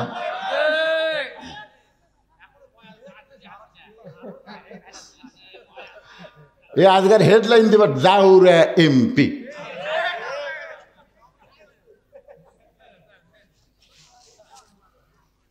একটু মনোযোগ দিয়ে শুনবেন। রাসূল বলে খাদিজা তাহলে আমার কাছে আপনি কি চাবেন? খাদিজা বলতেছে রাসূলুল্লাহ কিয়ামত পর্যন্ত একটা মুজিজা আল্লাহ আপনাকে দিয়েছে, যেই মুজিজা কোনোদিন বিলুপ্ত হবে না। ইন্না নাহনু নাযালনা যিকরা ওয়া ইন্না লাহু লাহাফিজুন। সেই মুজিজার নাম হলো আল্লাহর কোরআন। ওগো আল্লাহর নবী, এই কোরআন পাওয়ার জন্য 3.5 বছর আপনি গারে হীরার মধ্যে সাধনা করেছেন। এই সাধনাকে আল্লাহ কবুল করে কোরআনের 5টা আয়াত আল্লাহ আপনার উপর নাজিল করলো। প্রথম শব্দটা ছিল ইকরা। জোরে কোন কি? ইকরা বিইসমি রাব্বিকাল্লাযী খালাক খালাকাল ইনসানা মিন আলাক। এই যে 5টা আয়াত আপনার উপর আল্লাহ নাজিল করলো, আপনি আর গায়ে হীরার মধ্যে থাকলেন না, আপনি নিচে চলে আসলেন। আপনি এই যে গায়ে জুব্বা পরা অবস্থায় ফেরেশতা জিবরাইল আপনাকে বুকের মধ্যে নিয়েছিল। আল্লাহ তাওয়াজ্জু দিয়ে 5টা আয়াত নাজিল হলো। ওই জুব্বার কোনোদিন আপনি পরেন নাই, আমি দেখেছি আপনি যত্ন করে জুব্বাটা রাইখা দিয়েছেন। মাঝে মধ্যে আপনি জুব্বা দেখেন চুমা খান, আবার জুব্বাটা যত্ন করে রাইখা দেন। ওগো আল্লাহর নবী, আমি খাদিজা যখন মরে যাব ওই জুব্বাটা আমার কাফনের কাপড় হিসাবে দিয়ে দেবেন। আমার 2 নম্বর চাওয়া হলো আপনার পবিত্র হাত দিয়ে আমাকে অন্ধকার কবরে নামায় দিবেন। কবরে মাটি দেওয়ার পরে সবাই যখন চলে যাবে এমন সময় 2টা ফেরেশতা আল্লাহ কবরের মধ্যে পাঠাবে। 2টা ফেরেশতা কবরে আসবে, তাদের নাম হলো মুনকার নাকির। জোরে কোন তাদের নাম কি? ফেরেশতা আসিয়া যখন জিজ্ঞাসা করিবে দিন কি তোমার মাবুদকে, বা তখন কি বলিবে? সবাই বলে, গান গাইলে গুনাহ হবে নাকি? ফেরেশতা আসিয়া যখন জিজ্ঞাসা করিবে দিন কি তোমার মাবুদকে, বা তখন কি বলিবে? সবাই বলেন আল্লাহ বিনে নাই রে মাবুদ, আল্লাহ বিনে নাই রে মাবুদ। জবানে তাই বলো রে বলো মুখে, আল্লাহ রাসূল সবে বলো।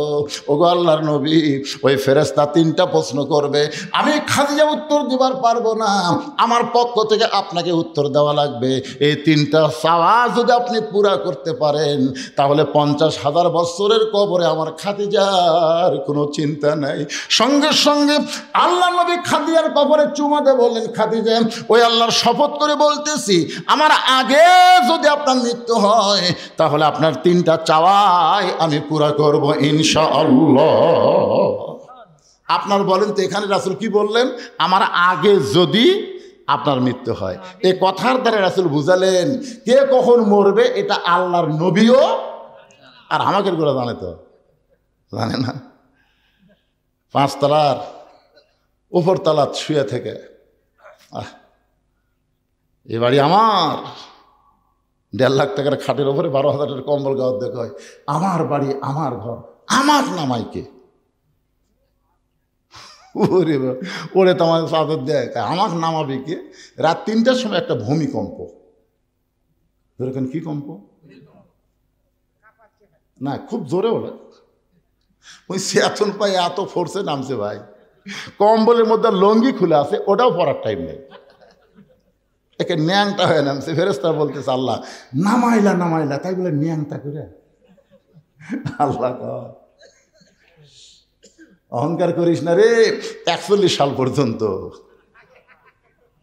1 লক্ষণ সে ন্যাংটা হয়ে নামে পলাছে, আর একটা পলালো হাসিনা, ধরে কোন কথা ঠিক কিনা, তার গোষ্ঠী শুদ্ধে। অহংকার করো না বাজান, পলাবো না পলাবো না, শেখের বেটি পলায় না। আর একটা শালা কাউয়া কাউয়া, আর এই হামান, হচ্ছে হামান।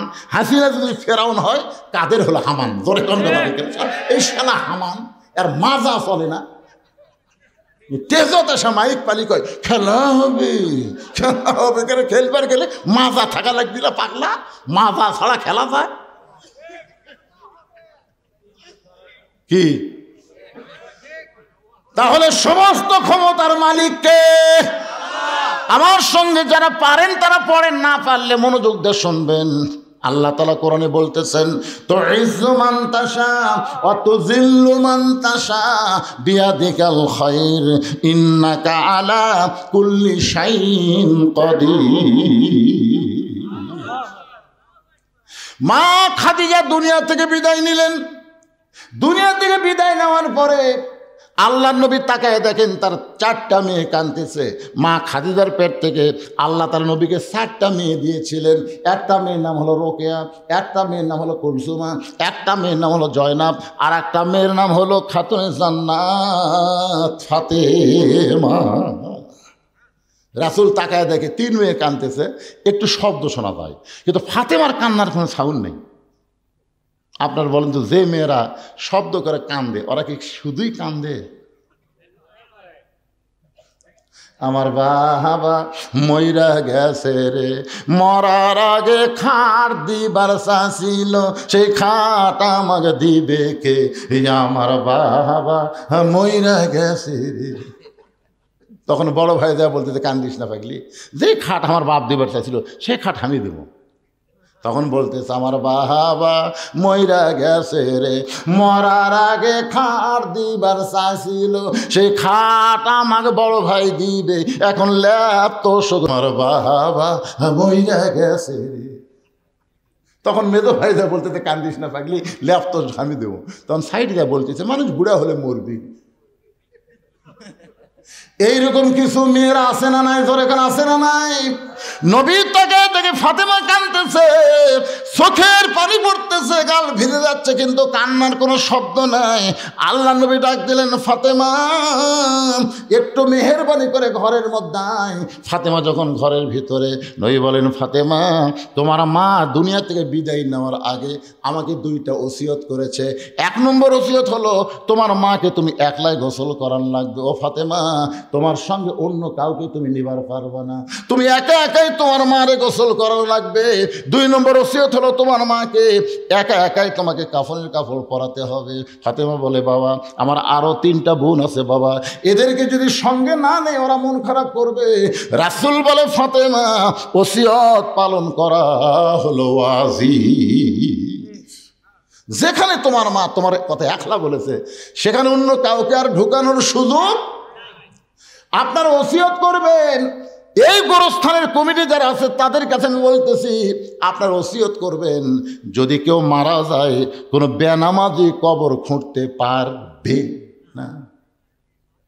আপনাদের গোরস্থানে কবর কারা খড়ে, নামাজি না বেনামাজি? আরে গোরস্থানের একটু মাটি বায়না করে রাখ, কখন যেন আসতে পারে তোমার মরণের ডাক। গোরস্থানের একটু মাটি বায়না করে রাখ।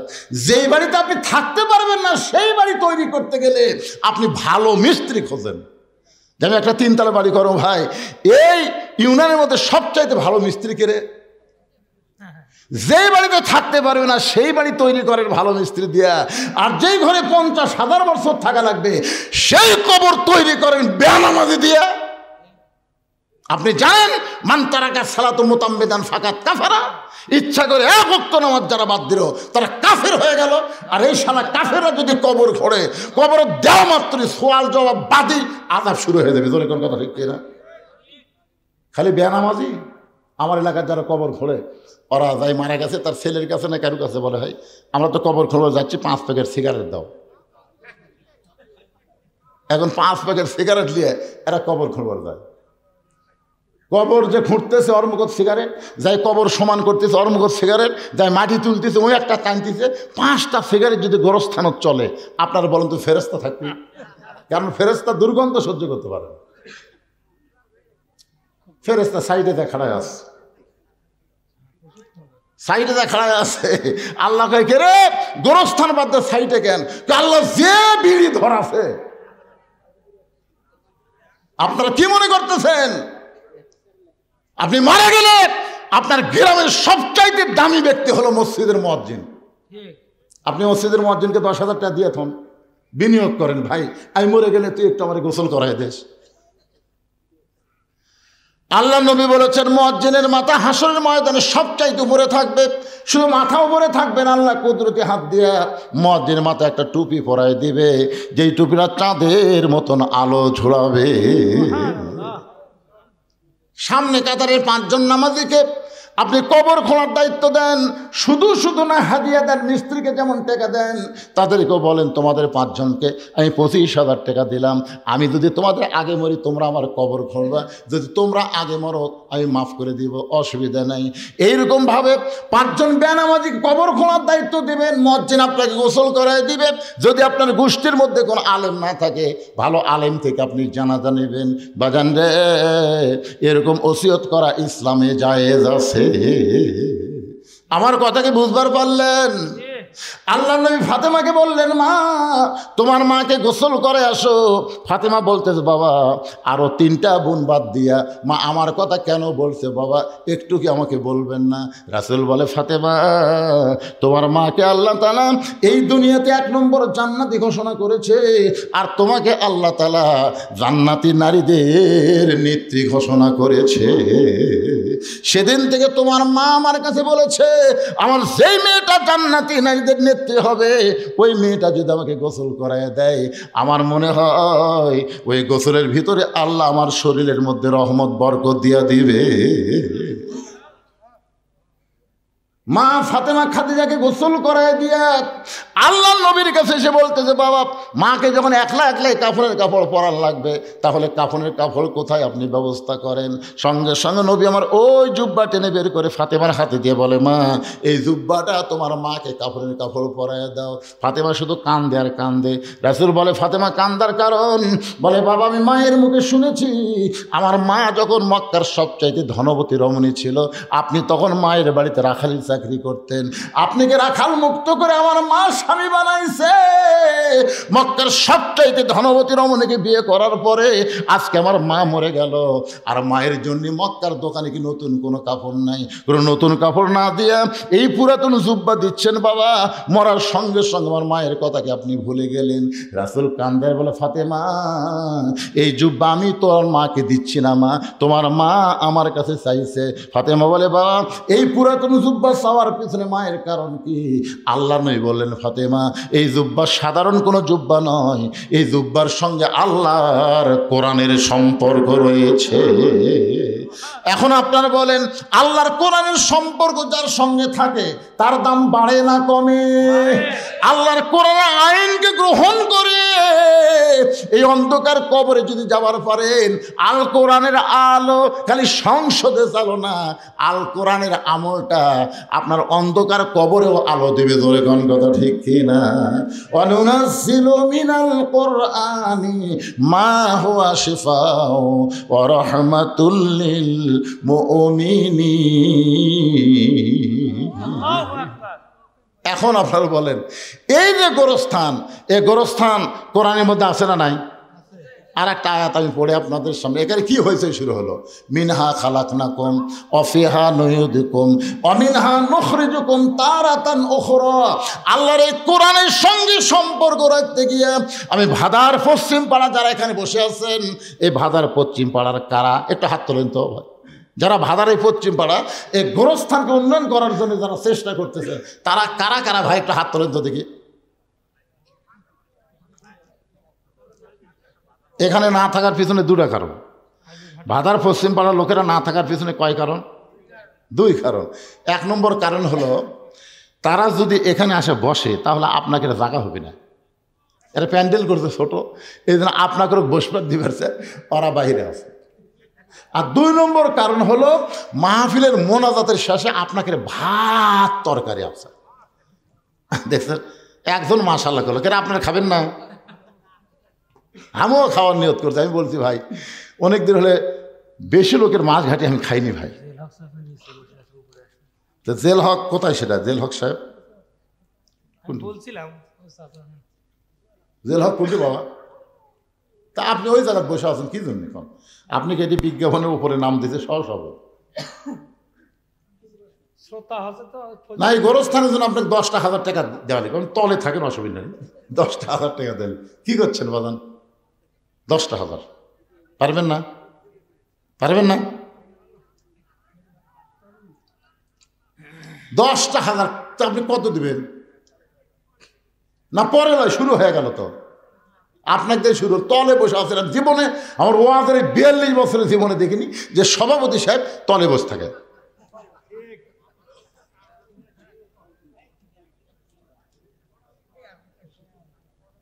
কি রাগ করছেন নাকি? আপনি কি রাগ করছেন? দেখুন, আপনাদের গোরস্থানেরা বড় আশা করে আমার নাম সহসভাপতির আসনে দিয়েছে, আমি তাদের আশাকে মানি না করে এই গোরস্থানে উন্নয়ন করবে আমি এত দিলাম। আপনি বলেন, যা বলবেন সেটাই দেওয়া হবে। হ্যাঁ, কতগুলো পরে? আচ্ছা, তেজের উপর সহসভাপতি কি আছে? তেজের উপর এলের মধ্যে সহসভাপতি কি কোনটা? আচ্ছা বাবা, আলহাজ তরিকুল ইসলাম, আপনি কত দিন? আপনি শুরু করুন।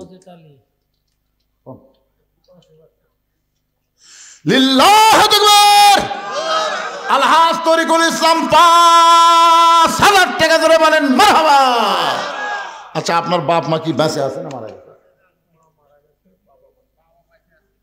আল্লাহ মায়ের কবরকে জান্নাতের টুকরা বানায় দেখ, বাবাকে পরিপূর্ণ সুস্থতা সহকারে হায়াতে তাইয়্যিবা দান করুক। ধরে কোন আমিন। কোথায়? তো ডাঁটের বাবা রে। আরে গত বছর 25শে ডিসেম্বরে আমার মা মারা গেছে, আর 18 সালে আমার বাবা মারা গেছে। আমি আপনাদের পাশে একটা মাহফিল এসে বলছিলাম না, আমি এখান থেকে হয়তো বাড়িতে গিয়ে আমার মাকে আর দেখা। আরে বাবার মতন আপন বন্ধু নাই রে দুনিয়ায়, নিজে না খাইয়া বাবা সন্তানকে খাওয়ায়। বাবার মতন আপন বন্ধু নাই রে দুনিয়ায়। কি বলবো প্রসবের কথা, মা বিন সেই ব্যথা কেউ তো বুঝিবে না। মাজন ঠেকিয়া সন্তানের দায়, ওয়াকালে মা মারা যায়, কেন সে মায়ের দোয়া করবানা। এমন দরদি ভবে কেউ হবে না আমার মা, মা গো। সহসভাপতি 3 জন, তার মধ্যে একটা পাওয়া গেল।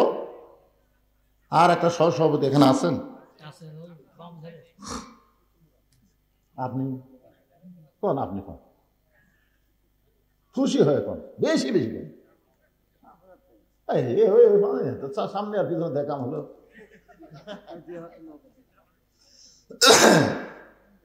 আপনার নামটা হচ্ছে মোহাম্মদ ওয়াজেদ আলী। আপনি হজ করেন এখনো?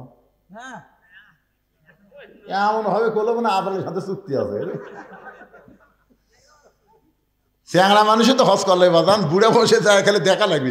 ওই যে হীরা পাহাড়, ওই যে তুর পাহাড়, খালি দূরের থেকে দেখা লাগবে, মাথা খারাপ হবি না। আর চ্যাংড়া বয়সে গেলে ওই যে লয় চড়ে দেখে আসবো, ধরে কর ঠিক কিনা।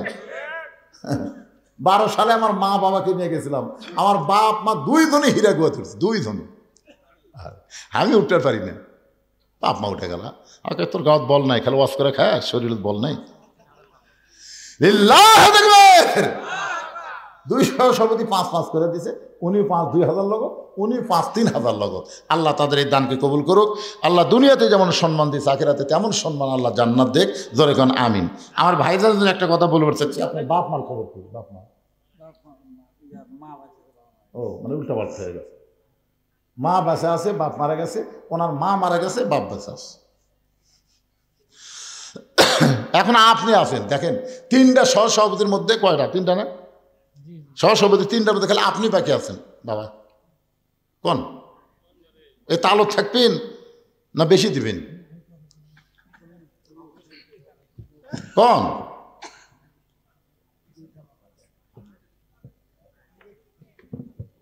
হ্যাঁ,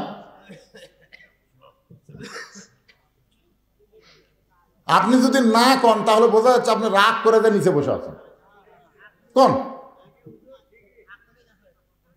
না না, এই 2 জন তো বলা মাত্র বলে দিয়েছে, তা আপনি দেরি করতেছেন কেন? বলেন। আদায় করার পরে আমার বাকি ওয়াজ করা লাগবে না? হ্যাঁ, ওয়াজ তো করা লাগবে, কমপ্লিট ওয়াজ দেওয়া লাগবে না? কবরের ওয়াজ হচ্ছে আজকে। দেন বলেন বাবু, বলেন বলেন। এক জামাত হয়ে যাক, 5ই হইতো নাকি? না এক বেশি? কত? 5? তো কত সেটা কন, আপনি কন না, কবিনি না? তাহলে এর মধ্যে পেঁচ আছে।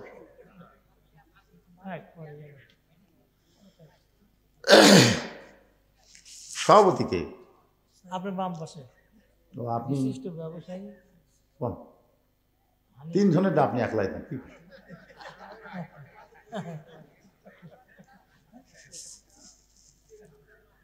আরে বাবা, লোক না দিলে বাকি কোন? পরে টাকা নিবি না, অসুখ দেখি। যত পকেট আপনার, কোন পকেট?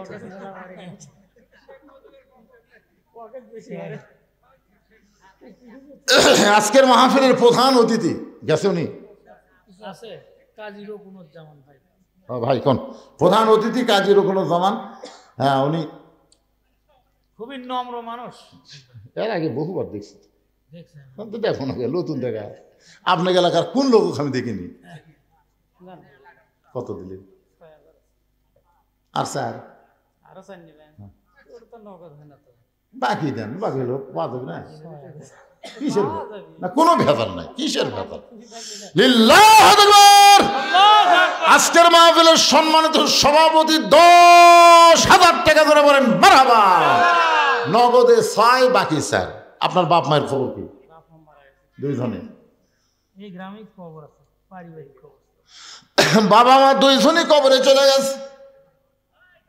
এই দুনিয়াতে যার বাপ মা নাই, তার আপন বলতে আর কেউ নাই। আমরা দোয়া করি আল্লাহ তার বাপ মার কবরকে জান্নাতের টুকরা বানায় দেখ। জোরে কোন আমিন। আজকের মাহফিলের প্রধান অতিথি পিছনে বসে আছে, ওনার বলেন।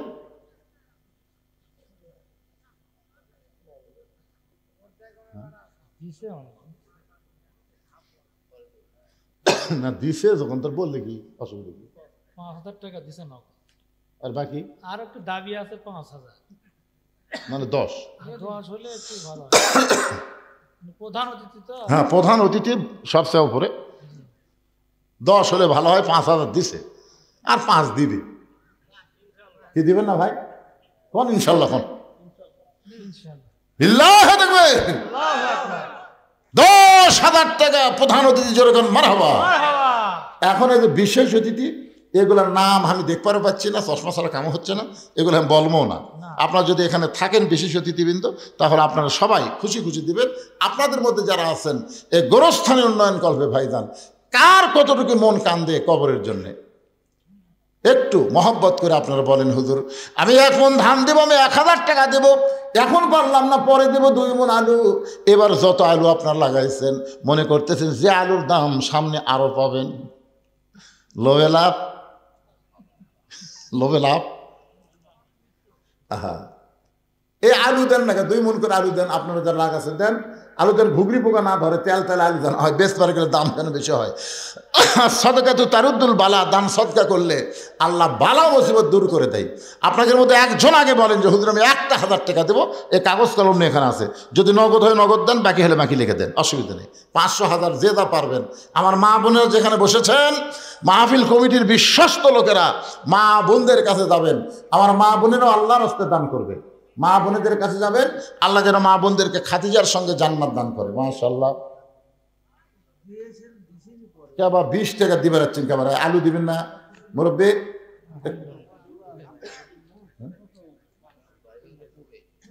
আচ্ছা ঠিক আছে, আপনাদের গ্রামের লোকজনই নাই যে। কি নাম? এই গোরস্থানে তার মা শুয়ে আছে, মায়ের রোহের মাগফিরাতে 500 নগদ, 500 বাকি। আলু লাগাচ্ছেন না বাজান? আলু লাগাচ্ছেন না? না, আপনারা যদি বাইরে না দেন, তো কয় শতকের ওপর কবর আছে? 800, তো 900 কবর ফুরাতে কয়দিন লাগবে? জায়গা কেনা লাগবে, প্রাচীর হচ্ছে নাকি? প্রাচীর হচ্ছে, কোরআন শরীফের উপর কিছু থাওয়া যাবে না, টাকা এর উপর থাওয়া যাবে না। সবার উপর কোরআন থাকবে, কোরআনের উপর কিছু থাকবে না, ঠিক কিনা বলেন? হ্যাঁ, একজন ভাই আমার 500 নগদ, 500 বাকি, আর একজন 500 কে দিল? এটা আল আমিন। আল আমিনও 500 নগদ, 500 বাকি, একই সব।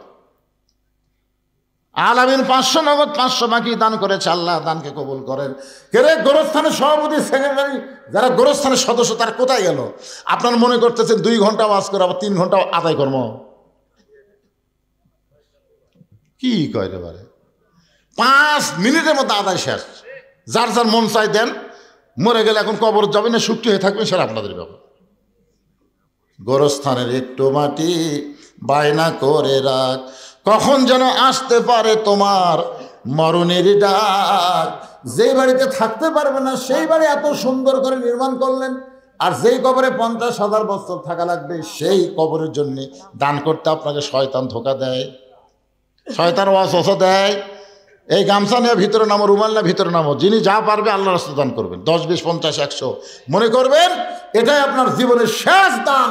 আর হয়তো দান করার সুযোগ সময় আল্লাহ নাও দিতে পারে।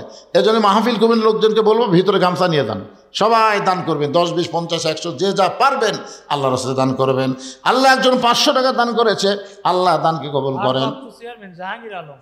ভারপ্রাপ্ত চেয়ারম্যান বিশালপুর ইউনিয়নের জাহাঙ্গীর আলম 2000 টাকা দান করছে।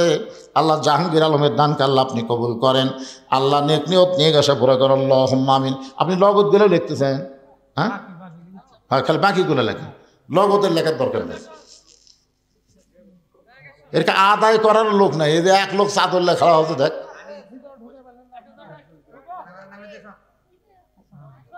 আব্দুল জলিল। আব্দুল জলিল কি দিচ্ছে? আব্দুল জলিল বাকি হোক লগত হোক দিচ্ছে তো। আব্দুল জলিল 1500 টাকা বাকিতে করছে দান। আব্দুল জলিলের দানকে আল্লাহ আপনি কবুল করেন। আল্লাহ নেক নিয়ত নিকাশা পরে আল্লাহুম্মা আমিন। এই যে 500 টাকা কে দিয়ে গেল? 500, এই 500 কে দিয়ে দৌড় দিল? এই গ্রামে বাড়ি পাবনাপাড়া থেকে আব্দুল সালাম 500 টাকা দান করেছে। আব্দুল সালামের দানকে আল্লাহ আপনি কবুল করেন। শাহনগরের ওই স্যার শাহনগর থেকে সে 500 টাকা দান করেছে, আল্লাহ তার দানকে কবুল করেন, আল্লাহুম্মা আমিন। আল্লাহর একজন বান্দা 500 টাকা দান করেছে, যে নিয়তে আল্লাহ নেক নিয়ত নিকাশা কবুল করেন। হ্যাঁ, মকসেদ আল্লাহ পাবনা পাড়া সে গোরস্থান আপনি লয় আলাদা, তারপরে দান করতেছেন, মাশাআল্লাহ। পাবনা পাড়ার মুরব্বী আল্লাহ 200 টাকা দান করছে, আল্লাহ দানকে কবুল করেন, আল্লাহ নেক নিয়ত নিয়ে গেছে পড়া, আল্লাহুম্মা আমিন। এ দুনিয়া রবে না কো চিরকাল, একদিন ভাঙবে রে বাজার, এ বাজার ভাঙিয়া গেলে সদা না মিলিবে, কি হবে উপায় তোমার, একদিন ভাঙবে রে বাজার। আমরা সবাই কবরে দেবো ভাই, সবাইকে যেতে হবে, সবাইকে আমাদের মরাই লাগবে।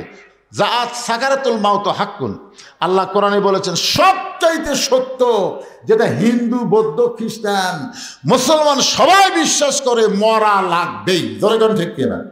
আল্লাহ মানে না, কিন্তু মৃত্যুকে বিশ্বাস করে।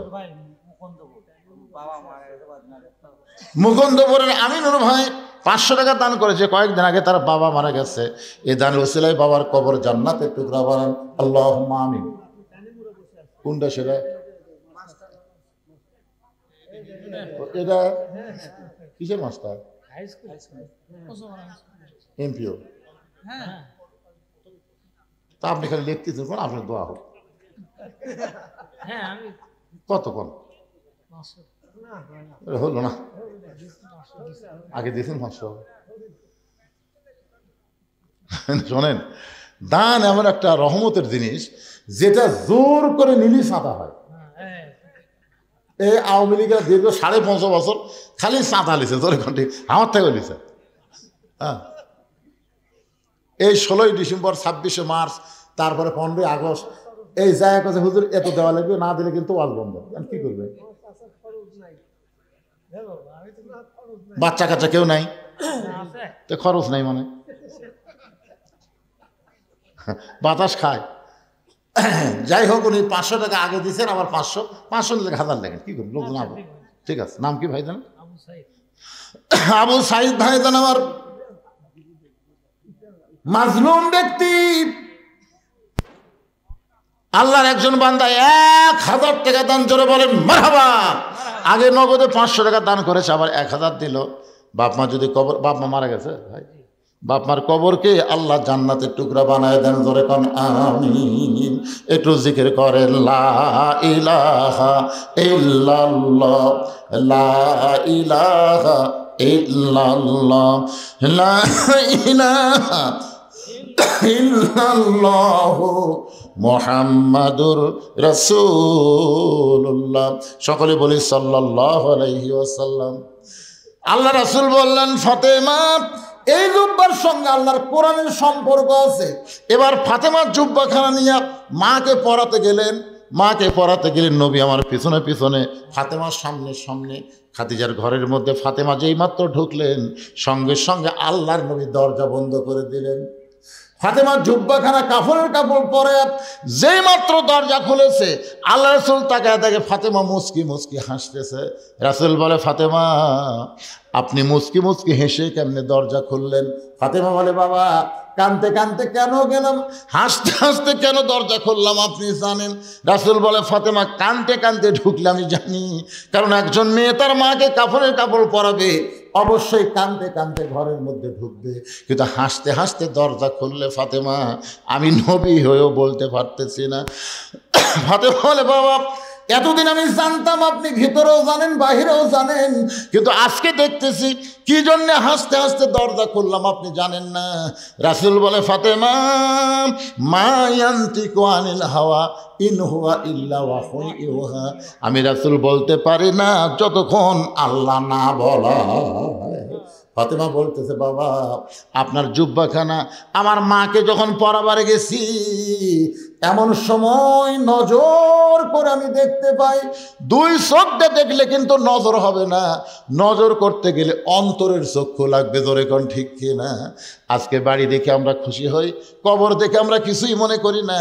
একবার অন্তরের চক্ষু দিয়ে তাকায় দেখেন, এই দুনিয়ার বাড়ি ঘর একদিন হয়ে যাবে পর, এই দুনিয়ার বাড়ি ঘর একদিন হয়ে যাবে পর, যাইতে হবে অন্ধকার কবর।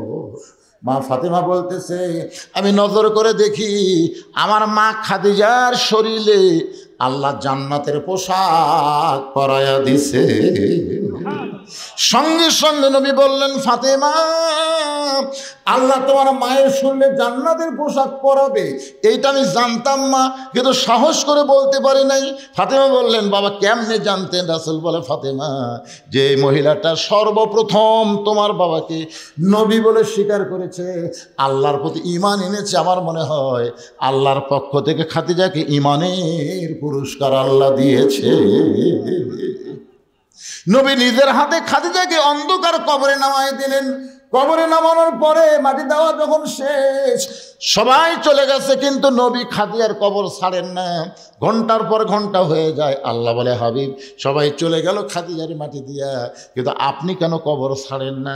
রাসূল বলে, আল্লাহ এই খাদিজার কাছে আমি ওয়াদা দিয়েছি, মুনকির নাকির খাদিজাকে প্রশ্ন করবে, খাদিজা উত্তর দিবার পারবে না, আমি নবী খাদিজার পক্ষে উত্তর দিব। আল্লাহ বলে, হাবিব আপনি মনে করেছেন আপনি শুধু একাই খাদিজাকে ভালোবাসেন, আজকে শুনে নেন, আপনি যেমন খাদিজাকে ভালোবাসেন আমি আল্লাহ তেমন ভালোবাসি। আপনারা কি মনে করছেন যারা নামাজি ব্যক্তি তারা যখন কবরে যাবেন, মুনকির নাকির যখন বলবে মান রব্বুকা, আপনার রবকে, আপনাকে উত্তর দেওয়া লাগবে? আপনার পক্ষ থেকে নামাজ দাঁড়িয়ে যাবে, নামাজ বলবে, মুনকির নাকির কাকে মান রব্বুকা প্রশ্ন করতেছ? মুনকির নাকির বলবে যে শুয়ে আছে কবরে, তাকে বলে, তুই জানিস এখন কেবল আরামের একটু ঘুম দিছে, আর এই ঘুম ভাঙ্গার জন্যে মান রব্বুকা প্রশ্ন করতেছিস? তুই জানিস এই লোকটা সারা জীবন কত ওয়াক্ত নামাজ পড়ছে? মুনকির নাকির বলে, আমরা কেমনে জানবো? আরে পাগলা, দৈনিক 5 ওয়াক্ত নামাজ পড়ছে, 50 বছরে 5 ওয়াক্ত 50 বছর গুনবে। মুনকির নাকির কয়, আমাদের কাছে তো ক্যালকুলেটার নাই ভাই, নামাজ বলতেছে আমার কাছে আছে। এই লোকটা মসজিদে ঢোকার সাথে সাথে নামাজের নিয়ত করেই বলেছে আলহামদুলিল্লাহি রব্বিল আলামিন, রুকুত যায় বলেছে রব্বিল আযীম, সিজদাত বলেছে রব্বিল আলা। কিন্তু দুনিয়াতে এতবার রব রব কয়ে কেবল কবরের মধ্যে আছে আবার রব। মুনকির নাকির কয়, আল্লাহ তোমার বান্দাকে মান রব্বুকা প্রশ্ন করলে নামাজ যে খেবা খেপছে, আমরা কি করি? আল্লাহ কয়ে যে নামাজ নিয়ে কবরে আসছে তার মান রব্বুকা প্রশ্নের উত্তর হয়ে গেছে। তাহলে সুবহানাল্লাহ করলে হবে না তো? ফজরের নামাজ জামাতে পড়া লাগবে। ভাই রে, এখানে অনেক মানুষ আছে তারা মনে করে কবরের উত্তর খুবই সোজা। যখন বলবে মান রব্বুকা আল্লাহ, ওমান নবিয়ুকা মুহাম্মদ রাসূলুল্লাহ, ওমা দীনুকা ইসলাম। আপনি যদি ইসলামের সাথে সম্পর্ক না থাকে, যদি নবীর সাথে আপনার সম্পর্ক না থাকে, আল্লাহর সাথে যদি আপনার সম্পর্ক না থাকে, একটা প্রশ্নের উত্তর জানা থাকলেও দিবার পারবেন না। জোরে কর কথা ঠিক কি না? প্রশ্ন করবে, ওমা দীনুকা, তোমার দিন কি? এই বাংলাদেশে যারা ইসলামে আন্দোলন করে, কোরআনের রাজনীতি যারা চায়, দিন কায়েমের আন্দোলনে আকিমুদ্দিন দিনকে প্রতিষ্ঠা করার জন্য যারা জেল জুলুম নির্যাতনের শিকার হয়েছে, ইসলামী আন্দোলন তাদের পক্ষে অবাক দিনুকার উত্তর দিয়ে দিবে। ধরে কান সুবহানাল্লাহ। যখন প্রশ্ন করবে আমার নাবিউকা, তোমার নবীকে, নবীর সুন্নত, নবীর আদর্শ, নবীর মহব্বত যাদের কলিজার মধ্যে আছে, নবীর মহব্বতে মাথায় টুপি দেয়, নবীর মহব্বতে মুখে দাঁড়িয়ে রাখে, সে আমার নাবিউকার উত্তর দেওয়ার আগেই নবী তাকে এসে বলবে, মুনকির নাকির, আমাকে নবী বলার আগেই আমি তাকে উম্মত হিসাবে স্বীকার করে নিলাম। ধরে কারণ সুবহানাল্লাহ। এখন আপনারা কি ভাবতেছেন? কুটি গল্প হয় এত? তার মানে এরা কি ভাত শট ফালাবি নাকি?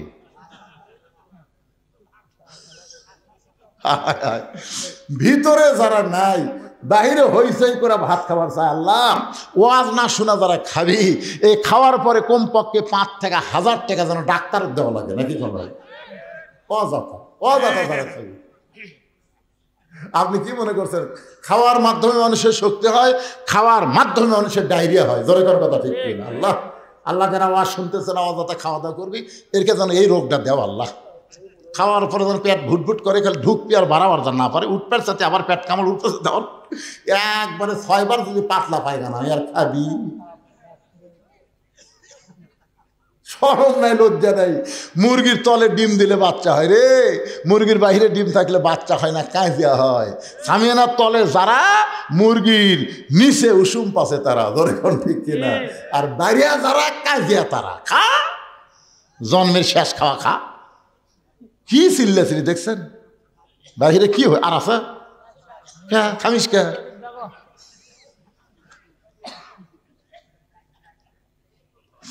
আল্লাহ ইস্তেগফার করেন সবাই। আস্তাগফিরুল্লাহ রব্বি মিন কুল্লি জামবি ওয়া আতুবু ইলাইহি, আস্তাগফিরুল্লাহ রব্বি মিন কুল্লি জামবি ওয়া আতুবু ইলাইহি।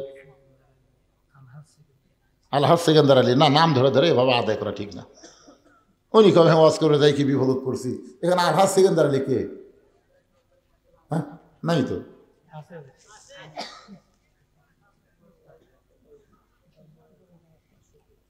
সহসভাপতি আপনার নামটা হচ্ছে তরিকুল ইসলাম, সহসভাপতির স্ত্রী। উনি 500 টাকা দান করছে। আল্লাহ যে নিয়তে দান করছে আল্লাহ কবুল করুক, জোরে কোন আমিন। না আপনাদের মধ্যে কেউ যদি দানকারী থাকে, ওদের দেরি করতেছেন কেন? হতে পারে আজকের দান আপনার জীবনের শেষ দান। বিশ্বাস করতেছেন না? হয়তো বাড়ি পর্যন্ত যাওয়ারই গ্যারান্টি নেই, জোরে কোন ঠিক কেনা। হ্যাঁ, এই অলসতা না করে, কৃপণতা না করে দান করবেন। আর সকিও হাবিবুল্লাহ রাসূল বলেছেন, দানকারী আল্লাহর দোস্ত। সুবহানাল্লাহ কোন। আল বাখিলুল লা ইয়াদখুলুল জান্নাহ, যারা বখিল হবে এরা তো জান্নাতই পাবে না। বড় আশা করে আপনাদের নাম তারা অতিথির মধ্যে দিছে, সহসভাপতির মধ্যে দিছে, আশা করে দিছে। আপনারা তাদের আশা ভঙ্গ করবেন, আল্লাহ বরকত দিবে। দেওয়ার মালিক কে? আল্লাহ। সবাই দান করবেন ইনশাআল্লাহ। এখন সবাই বসেন, যারা দাঁড়িয়ে আছেন সবাই বসেন। আস্তাগফিরুল্লাহ রব্বি মিন কুল্লি জামবি ওয়া আতুবু ইলাইহি, লা হাওলা ওয়ালা কুওয়াতা ইল্লা বিল্লাহিল আলিয়্যিল আযীম। আল্লাহুম্মা আমিন। আল্লাহুম্মা আনতাস সালাম ওয়া মিনকাস সালাম, তাবারাকতা ইয়া যাল জালালি ওয়াল ইকরাম। আয় আল্লাহ তাআলা, রাত 12:30 প্রায় বাজতেছে। এই দীর্ঘ সময় পর্যন্ত তোমার বান্দা বান্দিরা আরামের বাড়ি ঘুমকে বাদ দিয়া কোরআন হাদিসের মহব্বত কলিজার মধ্যে নিয়ে আজকে কবর সংক্রান্ত আলোচনা শুনেছে। মেহেরবানি করে আজকের মাহফিল আমাদের সকলের হেদায়েতের জন্যে, নাজাতের জন্যে, জান্নাতের জন্যে কবুল করো। এই মাহফিলের শুরু থেকে শেষ পর্যন্ত যত আলোচনা হয়েছে আল্লাহ, এর মধ্যে যদি ত্রুটি হয়, ভুল হয়, মাফ করে দিও। এর যা হাদিয়া মঞ্জুর করো সোনার মদিনায়, নবী পাকের রওজা মুবারকে আল্লাহ কবুল করো। তামাম আম্বিয়ায়ে কেরাম, আসহাবে কেরাম, তাবিনী কেরাম, তাবা তাবিনী কেরাম, আউলিয়ায়ে কেরাম, পীর মাশায়েখ, বুজুর্গানে কেরাম, তামাম পৃথিবীর মাটির নিচে যত মুমিন মুমিনাত শুয়ে আছে আল্লাহ, সকলের আরওয়াহ পরে হাদিয়া কবুল করো। আল্লাহ, আমরা যারা হাত তুলেছি, আমাদের জনম দুঃখনী মা যাদের কবরে চলে গেছে, ছোট্ট একটা শব্দ হলো মা, এই নামের যে কি মধু, যাদের মা নাই তারাই বুঝতেছে। এই দরদের মা যাদের কবরে গেছে আল্লাহ, মেহেরবানি করে মায়ের কবরকে জান্নাতের টুকরা বানিয়ে দাও। বাবার বাড়ি ঘর সবই আছে, আমরা যারা বাবা হারিয়েছি আল্লাহ মেহেরবানি করে বাবার কবরকে জান্নাতের টুকরা বানিয়ে দাও। আমাদের দাদা দাদি, নানা নানি, আত্মীয় স্বজন, শ্বশুর শাশুড়ি যাদের কবরে গেছে আল্লাহ, কবরবাসীদের মাফ করে দাও। আল্লাহ, তোমার ভাদার পশ্চিম পাড়ার বাবাজিরা কষ্ট করে মেহনত করে এত সুন্দর আয়োজন করেছে আল্লাহ, গোরস্থানকে লক্ষ্য করে এই কবরে যারা শায়িত আছে তাদের সকলের কবরকে জান্নাতের টুকরা বানায় দাও। যারা মাহফিল করেছে তাদের সকলকে 5 ওয়াক্ত নামাজি কবুল করো। তাদের সকলকে কবরের পাথেও জোগাড় করে দুনিয়া থেকে বিদায় নেওয়ার তৌফিক দিও। আজকের মাহফিলের সম্মানিত সভাপতিকে আল্লাহ তুমি কবুল করো। 3 জন সহসভাপতি সভাপতিকে আল্লাহ তুমি কবুল করো, আজকের মাহফিলের প্রধান অতিথি আমার ভাইকে কবুল করো, বিশেষ অতিথিদের আল্লাহ তুমি কবুল করো, আলেম ওলামাদের কবুল করো, মুরব্বীদের কবুল করো, যুবকদের কবুল করো, কুচি কাঁচা বাচ্চারা তাদেরকেও কবুল করো, পর্দার অন্তরালের মা বোনেরা আবিদা সালিহা পর্দানিশী কবুল করে মা ফাতেমার মতো পর্দা, খাদিজার মতো ধৈর্য দিয়ে দিও আল্লাহ। আমি গুনাহগার বলে দোয়া ফিরা দিও না। এতগুলো মানুষের মধ্যে যার দুইখানা পছন্দ হয় সেই দুই হাতের ওসিলাই গোটা মাহফিলকে আল্লাহ তুমি কবুল করো। আমি অসুস্থ, আমার একটা নাতনি আয়েশা সিদ্দিকা নাম, সে বড় অসুস্থ আল্লাহ। আজকের মাহফিলে এই গ্রামের একটা ছেলে কিছুক্ষণ কথা বললো, সেও বড় অসুস্থ, ক্যান্সার রোগী আল্লাহ। আমাদের মধ্যে যারা অসুস্থ সবাইকে সাফা দিয়ে দাও আল্লাহ। বাংলাদেশের প্রতি রহম করো আল্লাহ। ফিলিস্তিনের মুসলমানকে বিজয় দাও, সিরিয়ার মুসলমানকে বিজয় দিয়েছ, বাংলাদেশকেও তুমি রহমত করেছ আল্লাহ। বাইতুল মুকাদ্দাস মুসলমান যেন পায়, আর পৃথিবীর মানচিত্র থেকে ইহুদিদেরকে আল্লাহ তুমি ধ্বংস করে দাও। তুমি তো ধ্বংসের কথা বলেছো, তাব্বাত ইয়াদা আবি লাহাবি ওয়া তাব। আল্লাহ আল্লাহ, তোমার ঘর বাইতুল্লাহকে রক্ষা করার জন্য আব্রাহা বাদশাকে ধ্বংস করেছে আবাবিল পাখি দিয়ে, তোমার বাইতুল মুকাদ্দাসকে তুমি হেফাজত করো আল্লাহ। আল্লাহ আল্লাহ আল্লাহ, ভারতের চক্রান্ত থেকে আমাদের সোনার বাংলাদেশকে আল্লাহ তুমি হেফাজত করো আল্লাহ। মাঠে ময়দানে যে ফসলগুলো আবাদ করতেছে আল্লাহ, প্রত্যেকটা আবাদের মধ্যে আল্লাহ তুমি বরকত দিও। এই ভাদার পশ্চিম পাড়ার উপরে তুমি রহমত বরকতের দরজা খুলে দাও আল্লাহ। প্রতি বছর এমন করে একটা জান্নাতের বাগান যেন লাগাতে পারে এমন ঈমানী শক্তি গ্রামের সমস্ত মানুষকে দান করে দাও আল্লাহ।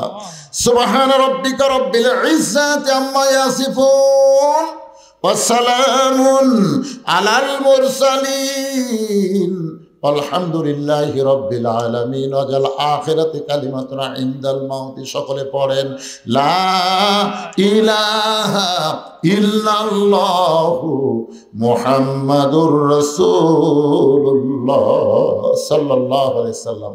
আসসালামু আলাইকুম ওয়া রাহমাতুল্লাহি ওয়া বারাকাতুহু।